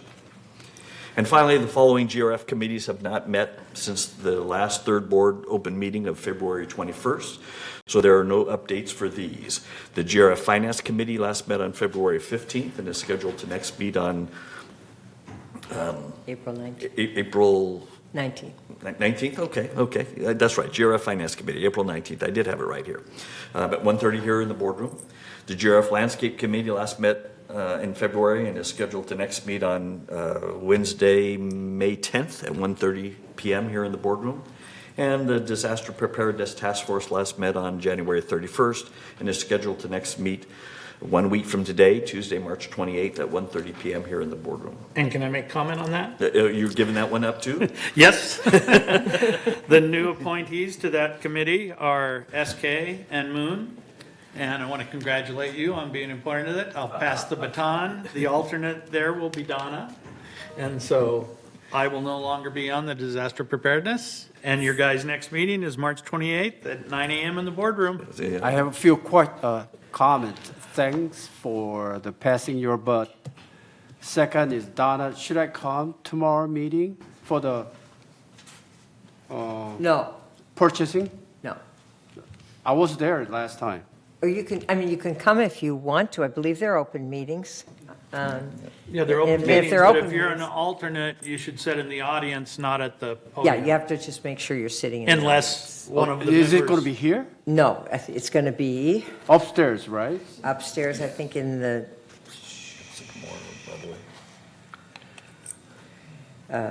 doesn't say, but it's upstairs. Yeah, Upstairs. we'll get that In fact, I was information. sitting on the side chair and then they said, why Yeah, don't you if, come if, in? you're certainly, as long as it's an open Yeah. meeting, you're welcome to come, and just again, that you stay back so it's not as a committee member, because it messes up. Okay. Yeah, and if you're there as an alternate, but the committee members are already there, you don't vote as an alternate either. You only vote if you're the committee or you're the alternate for a committee member that wasn't there. I understand, Okay. but I was confused because people said, why don't you come in and sit down and talk with us? That's, Oh, well, if they said, I'm not the chair of that committee, Uh-huh. so if the chair says, come and sit and join the discussion, then that's fine. It wouldn't have the thing one of the things we're concerned about is making sure we don't have too many board members somewhere, but we won't. We only have a couple on that okay, committee I'm anyway, just so- questioning to make sure. Yeah, and again, make sure we don't have too many board members, or it turns into a board meeting, and then, Rob? On your new schedule for committee members, Donna is on it, Andy's on it, and I'm an alternate. Okay, for purchasing? For the purchasing Yeah. ad hoc, yes. Okay. yeah, so, but he could still come But and it's sit an and open, listen. it's an open meeting. Yeah, so if it's an anybody else open can meeting, go. you can always come and sit, just, stay in the back, unless they invite. I have done that at the water sometime, because it's a good discussion, and I'll say, everybody come up and join, because it's easier for them to join the discussion at the table, but. Okay. Andy, did you have a question or I comment? just wanted to say on the Team Up app, the ad hoc committee is not listed here, but it was listed on the email from Paul. It was, the reason it's not listed there is it was thrown in at the last minute, because they apparently have something. Ad hoc committees sometimes meet suddenly. Sure. When there's new information. 'Cause I certainly didn't have it on my schedule either. And also the closed Oh, you ad got hoc committees don't show up on Team Up, I don't believe. But they show up on the weekly calendar. Yeah, although this one isn't closed. On the lighter side, I have a lighter comment. go. Is your mic on? Yes. Yes, it's on. So in the purchasing committee, go spend the money, but don't spend it all in one place. We aren't even spending any money. That's what's interesting. All we're doing is creating a policy to purchase orders and stuff. And yeah, so we All aren't right, I've spending lost any money. control. That concludes our committee reports. We're now on agenda item 17, which is for the board to note any items they would like to be discussed at a future board meeting. So far on our list, we have the new business item that we discussed earlier today and agreed to place on 28-day notice to allow member review and comment, and that is the revised alteration fee schedule. Are there any other items anybody wants to put on future agenda? All right, looking around, seeing none. We're at agenda item, 18, maybe, I don't know, I'm losing track of numbers now. Do any directors have any final comments? SK, any? I do have one comment. As I drove down this morning at the gate 14, it was heavy rain, and the big equipment, sweeping street, was doing sweeping street at heavy rain. Why are we doing that? Maybe to keep leaves out of gutters? Yeah, that's an easy one. Yeah, keep leaves out of, it's probably, yeah. So generally speaking, with the rain, it brings out a lot of debris, and the debris ends up blocking the drains and the sewers. So when they sweep it, they're able to keep some of the drains cleaner and not get blocked. The leaves are following his track behind of that. But they're not going to get everything because the wet leaves. I thought that was a waste of our time, our money, I thought. It's cheaper to do that than unplug a drain. I don't know. That is a waste to me. Okay, all right. Well, and unfortunately, he probably had already reported to work in addition, and we're going to pay the guy anyway that he came to work. Even if we send him home, it's still his time. Yeah, but we don't have to waste gasoline, though. It actually cleans the street better when it is wet. Wet, that's true. They're actually big, wet, dry vacuums is what they are. Fair enough. Anything else, Okay, SK? that's it. Thank you. All right, any final comments from you, Andy? Okay, any final things from you, Moon? Okay, Jules? Except to thank SK for stepping in at the traffic court, and I didn't thank him before, but I do now. Okay, good, thanks, Jules. You owe me lunch. All right, Ira's got nothing. Ralph? No comment, Okay. thanks. Jim, nothing? Chris? Nothing, All right, Donna, no. Kush, no. Staff? No. I don't think we have anyone online. I have nothing else. Okay, the business for our open meeting has now been completed. It's 1:06 p.m. at this time. This board meeting will recess for 9 minutes and reconvene to executive session. Thank you all for the lively discussion, and thanks for those watching for listening. More than 9 minutes. Yeah, I know.